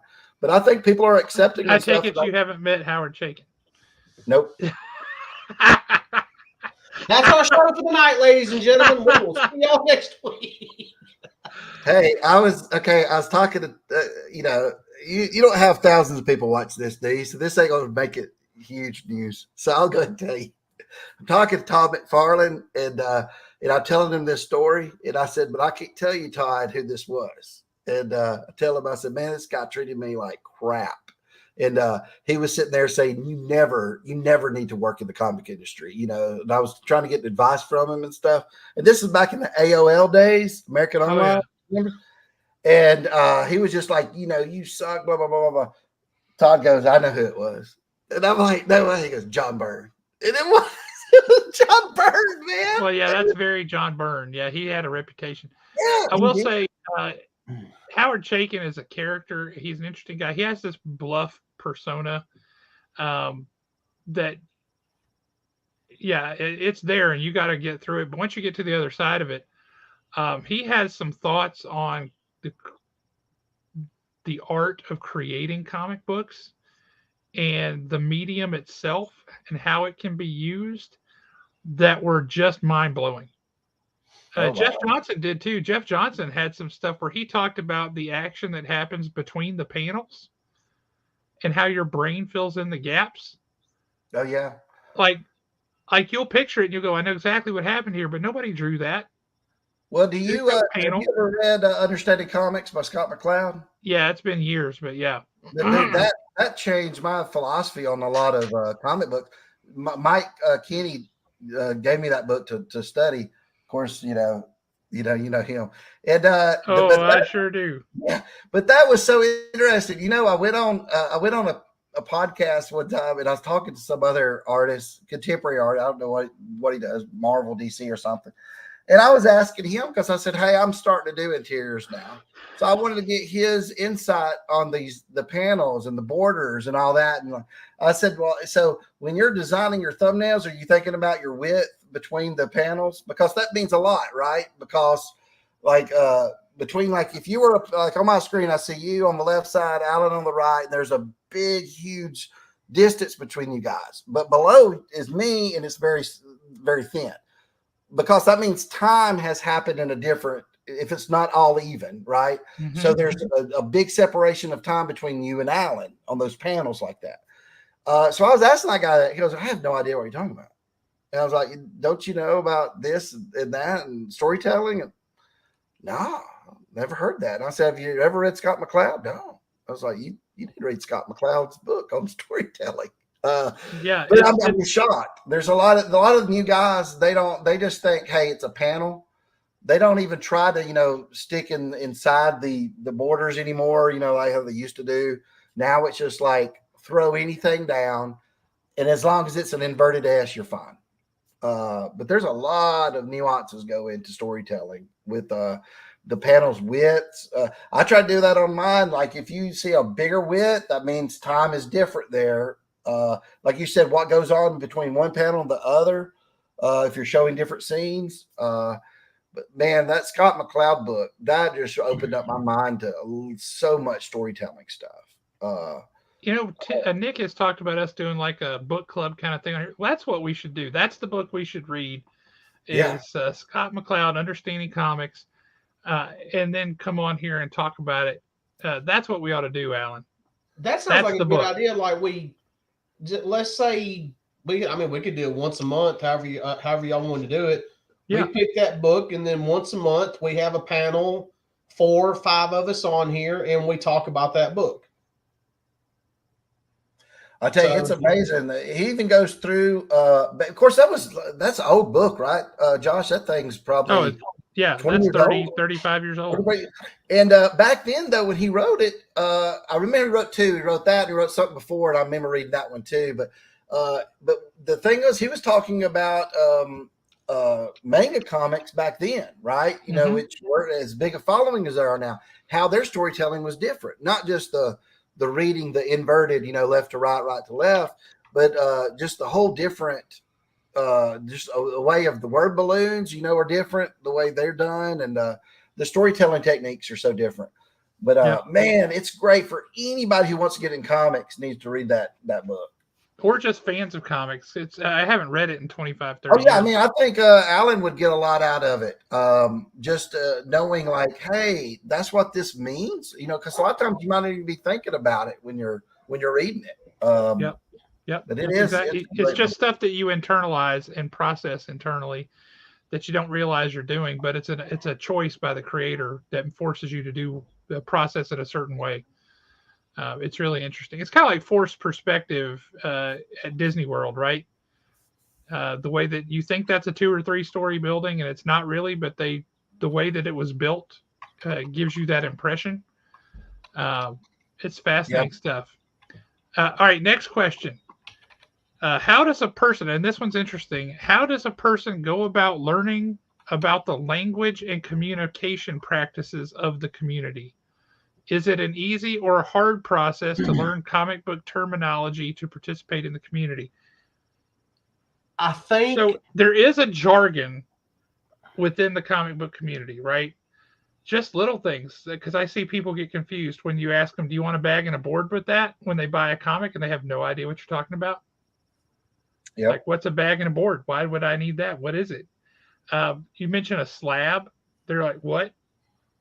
I have What no about idea. Why is a comic book a comic book store selling me concrete? I don't get it.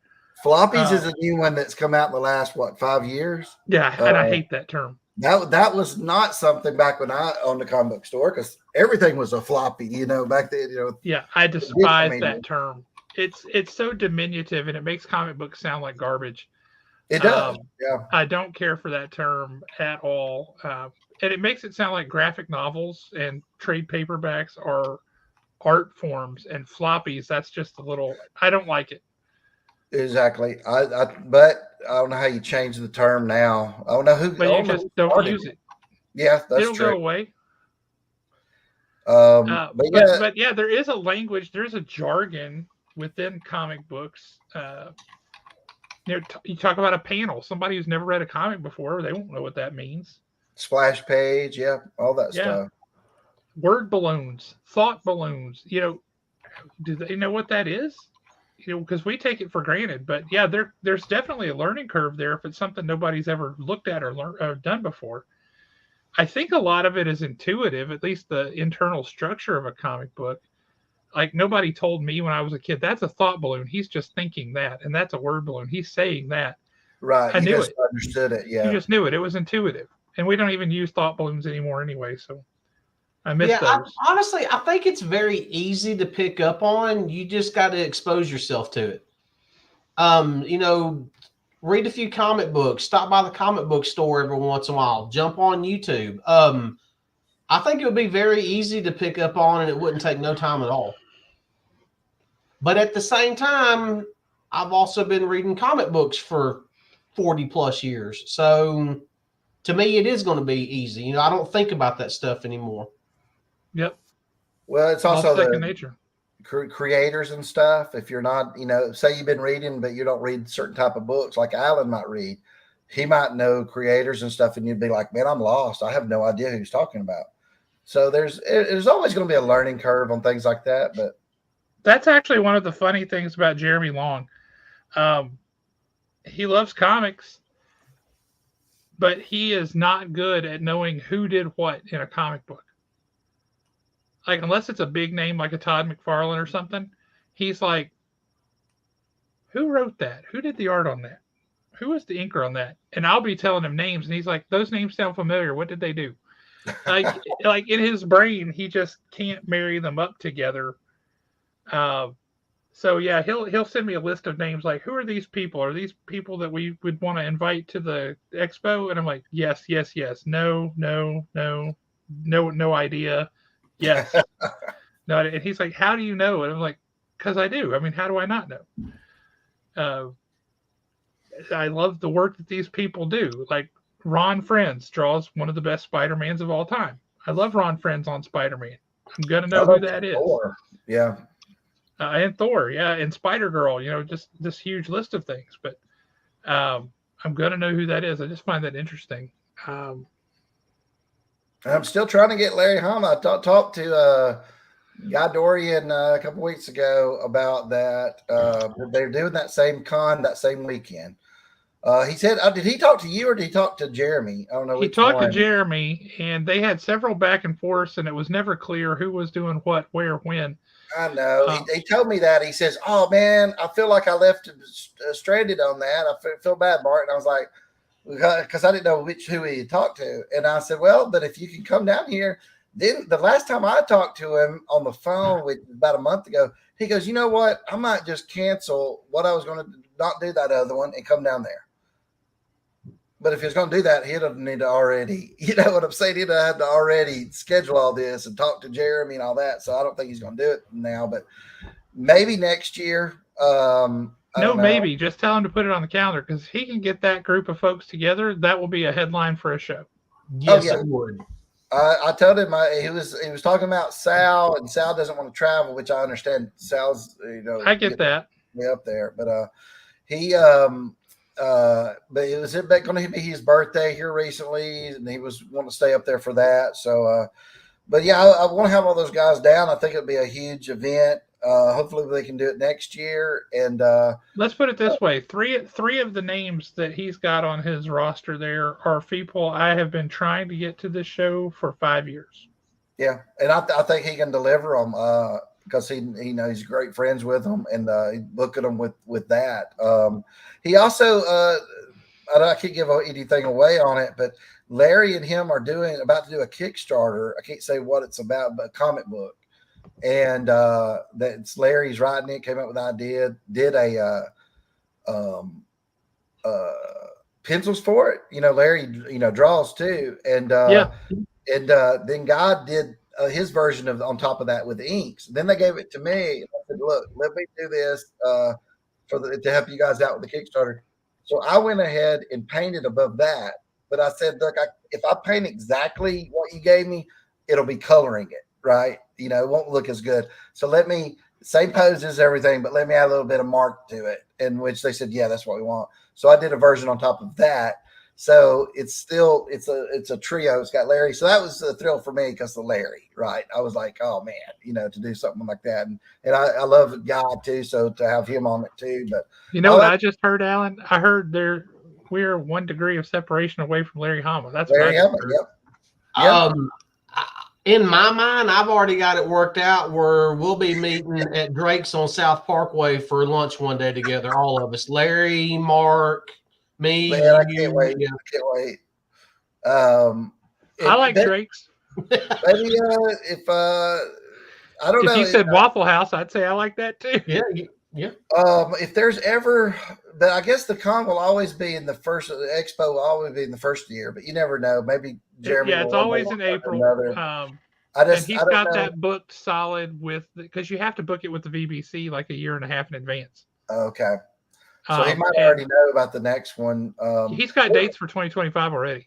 Oh, wow. So when I was telling Guy about this, and I was saying, hey, the crowds we get for that, but I was telling him about last year's crowd. Of course, William Shatner was a lot to do with that. But he was like, wow, that's a big crowd. So I do think it's worth them. They would have a ball. They would get, a lot of business coming down here, signatures, all that kind of stuff. So hopefully we'll work it out. The guy, if you're watching this, work it out. But I'll talk to them some more. I know this one coming up. I mean, that's within 2 months. I'm sure it's probably not in the cards, but I don't know. If he could bring those names down, room could be found. Well, the thing is, I thought he was talking to you. So if he was talking to Jeremy, next time you talk to Jeremy, say, hey, Mark did talk to that guy. I would send him another text. Maybe he can work something out to get him down here. I don't know. I was thinking, he must talk to Josh and he just didn't know he's talking to, and he was just, but he said he felt bad. He said, I got busy on something else, which, us artists do. We get on another project. Yep. It's hard to follow up, but it might not be bad to reach out one more time to him because maybe you can get him for this year. That would be amazing, man. I can't wait to meet Larry in person. I was supposed to go up there. I met him in person at a con, and we didn't get a chance to talk a whole lot. And I don't get starstruck a whole lot. I really don't. But with him, I did. And I just was like, I couldn't speak. And because the man if anybody wrote, people say, "Oh, that he wrote my childhood" or whatever. If anybody wrote my childhood, it was him. And here's the thing: Oh, he yeah. hasn't stopped. He's still doing No, it, he's and still I'm doing still it. all about it. I know. I think something like if you talk about like an actor, like let's just say like Mark Hamill, right? He defined my childhood, but not so much in the last 20, 30 years, right? Not since then really. He's done some great work, Joker and stuff like that. But Larry Hama has not skipped a beat. He's still doing the same awesome stuff. So I was supposed Somebody to asked when I met him at Dragon Con. I want to say it was 2017. Same year that we went and saw Stan Lee right before he passed, right? Because I knew when Stanley's wife died, I knew he wasn't going to be long after her because that's just how it is with people who've been married that long. Yep. So we wanted to go and see him, but met Larry Hama, and Larry Hama had this like sheet of paper in one of those little plastic stands that stands up there at his table that had like frequently asked questions, and they were all awful. I mean, they were horrible. Things like, why is your new stuff crap compared to your old stuff? Oh my goodness. And his answer was like, it's not. I mean, he clearly had heard this stuff and he had enough, right? And I'm like, first of all, how rude are people? I mean, that's ridiculous. But I was just like, why they're not thinking they're being rude, right? They're just thinking, "Oh, I'm asking a question," but it's so rude to do that. Yeah. But, why was your old stuff so much better than this new garbage that you're peddling? If you think his new stuff is garbage, you're obviously not reading it. I mean, literally, just the couple of pages that we've been getting of Snake Eyes and Scarlet alone has been phenomenal in the past, 3 books now. It throws me off so hard when Scarlet asks Snake Eyes a question and he responds with, mm-hmm. And I'm like, no, he's not supposed to say anything. It's so weird to me. But it makes sense. Yeah. Have you read Cobra Commander #2 yet, by the way? Not me, it has not come out yet. Yeah. Or it come out this week. Yeah. No, I haven't read it. Oh man. Good, bad, something surprising. It ain't good. I'm still trying to wrap my brain around how Joshua Williamson got so much right with Duke #1, Duke #2. And then he's the same dude who's writing Cobra Commander, and it's so wrong. Like, I love the one so much, and the other one I hate. He's writing a lot of comic books right now. He's doing a lot of DC stuff. Yep. He's doing some of the books that I got coming out later this year. Yeah, he's doing the action or Superman. He's doing Superman. He's doing Green Arrow. Green Arrow has been really good. If you ever need him for a con, let me know. I know his from Instagram and stuff. Yeah, let's talk to him. I'd love to talk to him. We don't get enough modern folks. We get a lot of old folks, and that's great because those are the legends. Yeah, I like the old ones, but man, the new modern stuff. I mean, if you think about Josh, look why he always has his hand in right now. He's got his hand in Skybound, DC stuff. I don't even know what else he's doing besides those two, but goodness, he's got like 6-7 books a month coming out. Yes, he does. Okay, what is our next question? I just more or less thought we were abandoning that because we were having fun talking about it.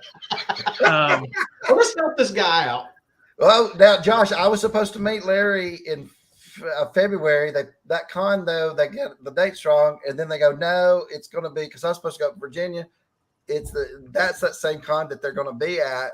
So I got invited to that one, but it was going to be the same week as this expo.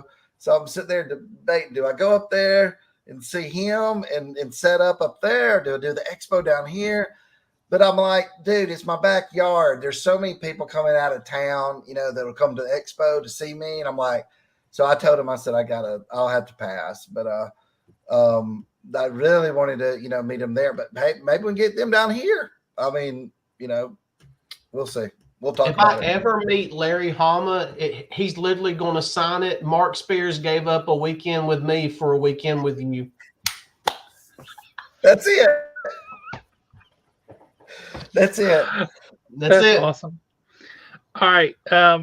This one's an interesting question. A lot of them are like, are there conventions and things? Which, yeah, I can tell them about that. Yeah. He says, are there any written or recorded materials you would recommend for someone to read/watch to learn more about the comic book enthusiast community? So not to learn more about comics, but about the fans. You know what I'd watch besides Haven's YouTube channel, which is amazing. I would watch the specials. I think there's about 2 of them about the image revolution, whatever it's called. You know, I think Kirkman made one documentary on it, and then someone else did another one. They're on like Amazon. But both of those are so interesting because of that time in the 90s, and y'all will remember it too. Comics were different, dude, back then, right? I mean, you're talking about what, 91, 92? Oh yeah. Which you got to think, you would not walk into a store and people would have comic book shirts on like now, right? You walk Oh, no, in those are impossible to find. exactly. The only time I'd ever saw somebody in a comic book shirt was Batman in '89 when, you know, that they were everywhere, right? Batman shirts from the movie. But 91, 92, maybe even 90, I guess, would go in that. The fandom was so big. And, you know, at that time, I don't really recall it being because of the investors or whatever, right? Which they call that, you know, that's why the speculators. That. Yeah. The speculators. But I look at it as, I do remember that later on when they killed Superman, right? I remember walking into like Bookland and the Parkway City Mall, and you know, there were everything in there was about Superman dying. They would have all kinds of stuff, and I thought then that was weird. But it's when Image came out, and right before it came out, all the books that those guys were on, Spider-Man, X-Force, and X-Men and stuff. Dude, it was just a different thing where people wanted to consume it because they loved it so much. Mm-hmm. And I think that's, look, I bought one issue of Spawn. I didn't buy 2 or 3. I didn't have the money. I bought one of each issue of all those things. If I'd have had the money, would I have bought an extra issue? Sure, but not for what it might have made years ago. Later, it was probably to have a better copy because I read that thing so much. Mine was tattered, man. I had it, you know, bent so much going through it every day, looking at everything. So I think it really wasn't what they were saying in there, but they actually show in the documentary of both of those that I've seen of the fandom, how they were lined up. They were treating them like the Beatles, they said, all that stuff, rock stars. And dude, it was, I can't imagine what it'd been like to meet one of those at that time. But that to me, it shows a lot on comic books and the fandom of it, not the creators. The creators you could find different documentaries on that are great. But that shows you the readers more on those things. I don't know any other ones. I mean, YouTube's probably got lots of old videos. Yeah, I mean, I would definitely say find a couple of YouTube channels that you like.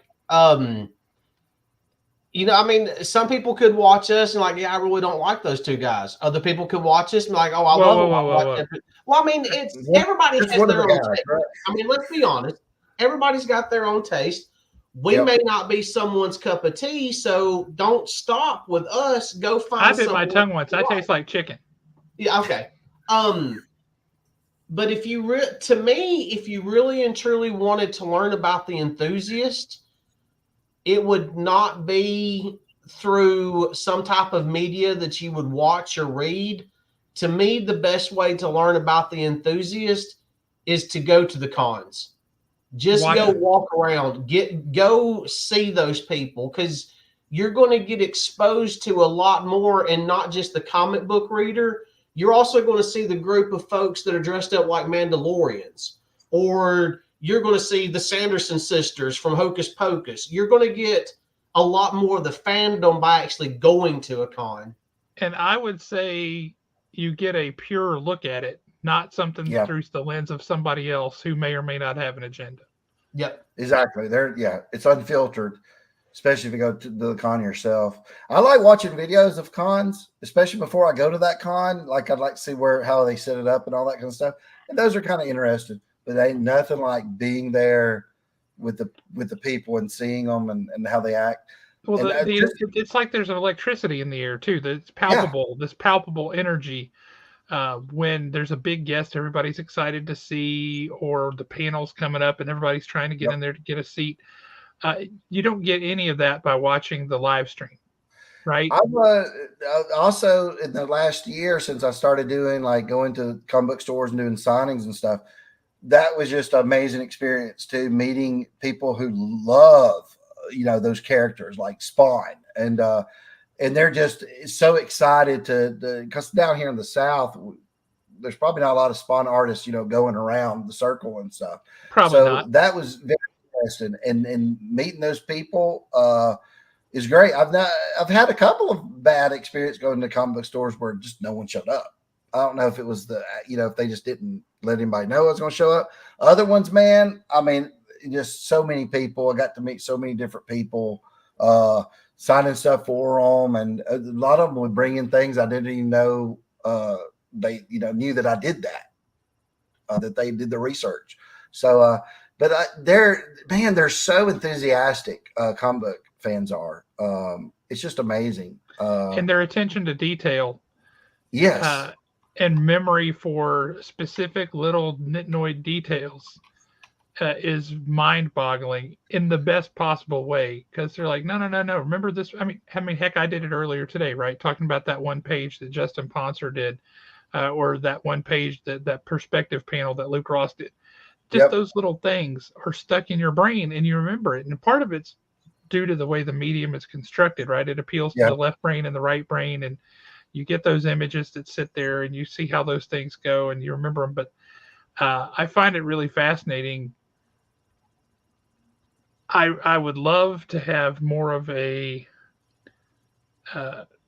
examination of that, really. I hadn't thought about it before, but that is an interesting idea. Just to look at the fandom itself and see what makes comic book fandom unique from other fandoms, because I think it is in some ways. Yeah, I mean, it's similar to, like, especially when you're talking about a con, it's not just comic book people. It's people who collect just pop figures or just action figures or anime or manga or, this or that. But I do see a sense of the people that are comic book lovers, and there's also different ones by age group, right? I'll have somebody come up and he's like 50 or so, get me to sign something. He acts a certain way when there's someone in their 20s walking up, getting me to sign something. And, you could tell they're just different. They're the fandom of it, their experience. But Nosh wants to know if you and John Byrne eventually became friends. No, I've never met John Byrne. Is he retired now? More a long time ago, actually. He's developed really bad arthritis in his hands and he can't really draw anymore. Which for a guy who did that his whole life, that's got to be devastating, because I mean, so much of your identity is wrapped up in that, and your capability of what to do, and to not be able to do it anymore, I imagine would be very difficult. That's what Todd was saying one time. If he says, as long as if I get in a car wreck or whatever, but I got one arm, he said, I'm fine. He said, even if I prefer my left one, but even if it's my right one, I'm okay. Because he says for the rest of his life, he could just go to cons. He said, just prop me up, let me just draw a picture of Spider-Man's head, and I'll make a living. And he's right.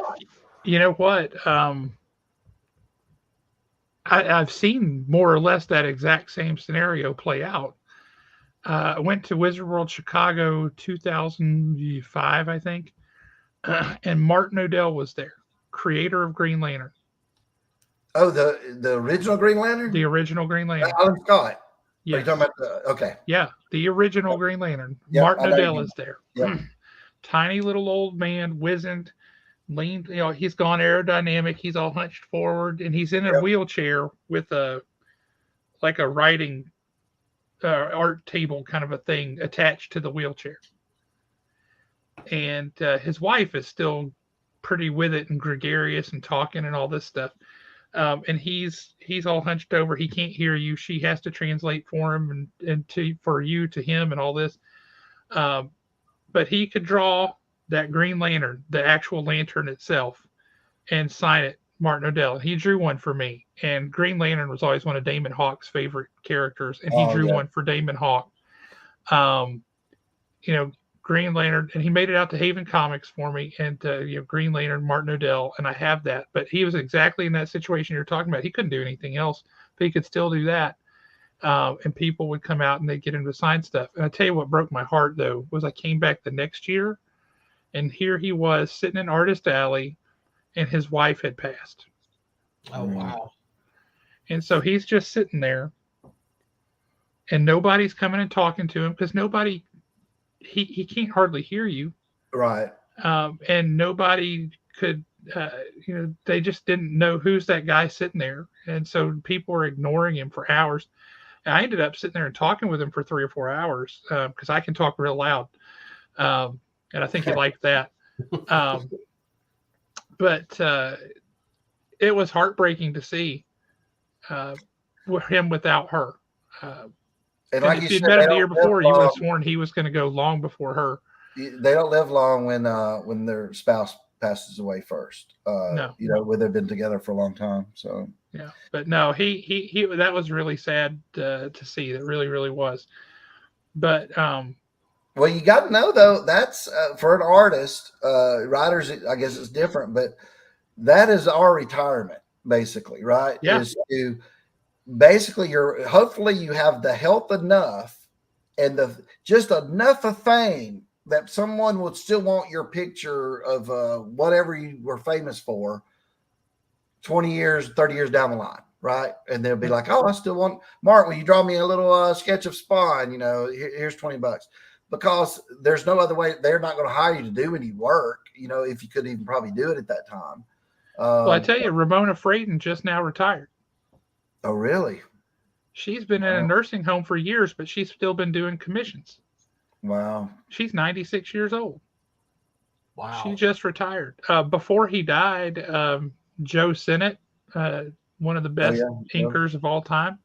Yep. He was in the nursing home, but he was still doing art. And Stephen Butler, he probably didn't want me telling people this, but Stephen Butler would draw pieces, big intricate ones. He did this 11x17 cowboy on a horse with the full background of these buttes and things and he would just mail those to Joe for Joe to ink. So he had something to do in the nursing home. And Joe had his table there, and he would sit and he would ink those things. And whatever happened to him after that, I don't know. I wish Stephen Butler would send those to him, so he had something to do. I wish there was a better way in the comic book industry that we could take care of our creators better, especially when there is. There's the Heroes Fund, which is to support comic creators from back in the day. And I know one story, particularly the writer William Messner Loebs. He wrote Wonder Woman back in the day. He wrote a lot of great stuff, but he and his wife they've had just been hard times for a long time. And the Heroes Project finally was made aware of what was going on with them and was able to help and get them into housing because they were living out of their car. Oh my goodness. And they had medical issues and all kind of stuff, and they were able to help and get them housing and stuff. And people who created all of these things, and the system wasn't set up to compensate them fairly or effectively. But these people who created all these things that have gone on to make, in some cases, literally billions of dollars, and then those people are living in squalor, that's not right. No. That's not right. And you can say all you want that, they signed up for a page rate and they did it and sure. Well, that doesn't make it right. If you look at like wrestlers, right? The wrestlers like we grew up with, they say you wasn't big and famous. You wasn't a Hulk Hogan, but you were someone down on the card. Hacksaw Jim Duggan. Yeah. But you know what? They have that Billy thing now where they'll do this agreement because WWE is so big. They'll do an icon agreement, right? So that way he can be put, they can sell his merchandise, like Ricky the Dragon Steamboat, guys like that. Sell merchandise. They can put them on action figures. They can put them in video games and all that kind of stuff. So they could still get they get a check every month. But comics, there's nothing. And they don't even want to give you royalties. Look, I've worked in the industry now for a year, just about. Not one project I've done do I have royalties coming from at all, no matter what cover it is or whatever, because you have to be on a certain thing to actually maybe some interiors. If I do eventually, that'll be reprinted. I'll get some royalties from that. But there needs to be something like, I don't know if it's a union or something to where eventually when you retire, you're getting something because you're a freelancer. And there's that's tough because if you're not getting money later on in life and you're sitting there going, wow, one time, people wanted my stuff and now they don't. I worry about that a lot. Is like when I'm 47 now, 48, 47. I don't know. I was born in 75. I quit adding it up. But like I'm thinking, I got probably a good 10, 15 years in me. I can do this stuff and really enjoy it. And then when I'm starting to hit late 60s and stuff, maybe 70s, who knows, if I'll be able to keep doing it. I'm hoping to do something good enough in those years that people go, oh, well, Mark did Spider-Man for 6 issues. We want a Spider-Man headshot. You're right now, I'm worried about just doing enough work to where people would be like, I want you to do that character because that's how I remember you doing it. It could be my Monsters comic. It could be something, I pitch to a thing that gets taken off. It could be a DC Marvel eventually. But it's tough. I feel bad for all the other creators out there. If I'm, because I'm sitting there thinking they got to be struggling just as much as me. It's not enough to like do all that. Like I got 9 covers from DC Comics and I'm not even enjoyed them yet. Like got to sit down, even look at them and go, man, I can't believe these are coming out this year. Because I'm worried about the next thing I got to do. Because that money's done gone, for those. I got to worry about the next job. And that's really tough unless you're a really popular artist or writer, where oh, they're hiring me. It's no big deal. So, it's got to be a tough gig. And I hate that. I wish it was easier. There's no stability at all in comics. No, unless none you're whatsoever. Big name, we were talking about like Joshua Williamson. He probably could quit tomorrow and go somewhere else. They're going to hire him. I mean, he's had enough work done. And some creators like Frank Miller, you think, does he have pictures of somebody? Because he shouldn't be doing this anymore. Yes, those last images. Remember the Wolverine and all that? Man. I don't know if something really has happened there and has hindered him. I don't know what's going on, but that didn't look right. I mean, something did not. And he's been such a great artist. I have no idea what I'm talking about. Did he? Just look up Frank Miller Wolverine cover, and you'll see. Yeah, you'll see it. But it's not even just that. I saw the other ones he did of that series were bad. He did a whole series, and they all look terrible. Yeah. And you can't blame it on the inker. I think he inked it, so yeah. I don't really understand it. But yeah, the industry's like that. It's tough. That's why you want to create your own things to where you can keep doing it. I tell you, if I had enough money making my own comic, like where I could get by just doing my own thing, I would do it for next 10 years. I'd love it. Oh sure, I love creating it. It's just, is there enough people out there who will enjoy it and you can get paid enough for it? But I mean, there seems to be 2 paths, right? You either create your own thing and it takes off, and then you can do other stuff if you want to, or you can just keep doing your own thing like Savage Dragon or whatever and be comfortable because it took off. Or you start with Marvel, you start with DC, whatever, you get well known, and then you can do your own thing because people know you and they come get it. But there's this huge area in between of I did something, it was cool, but it didn't take off. Or I worked over here forever, but I could never get the popularity.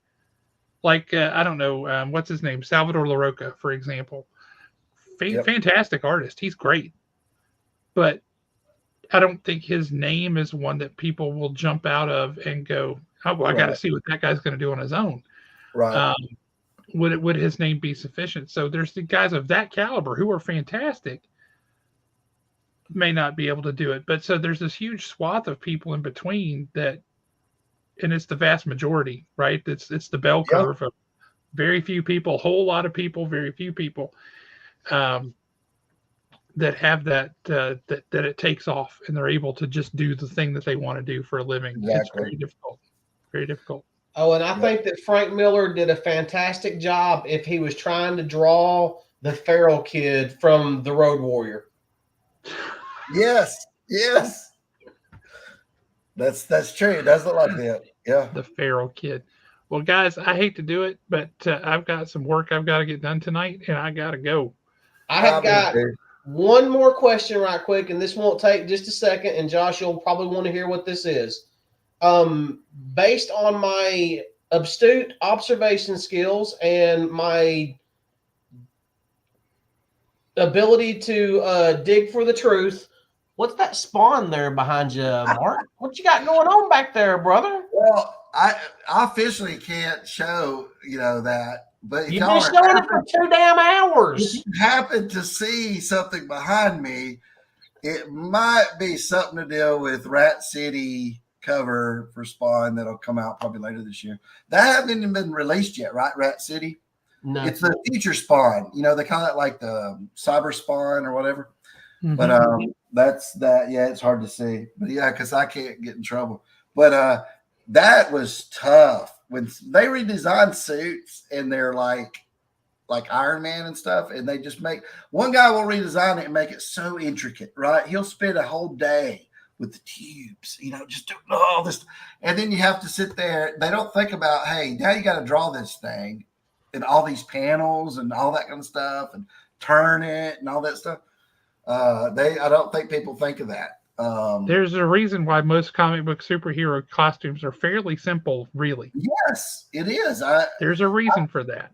That one took me a week about I think Thursday, Friday, Saturday, and Sunday.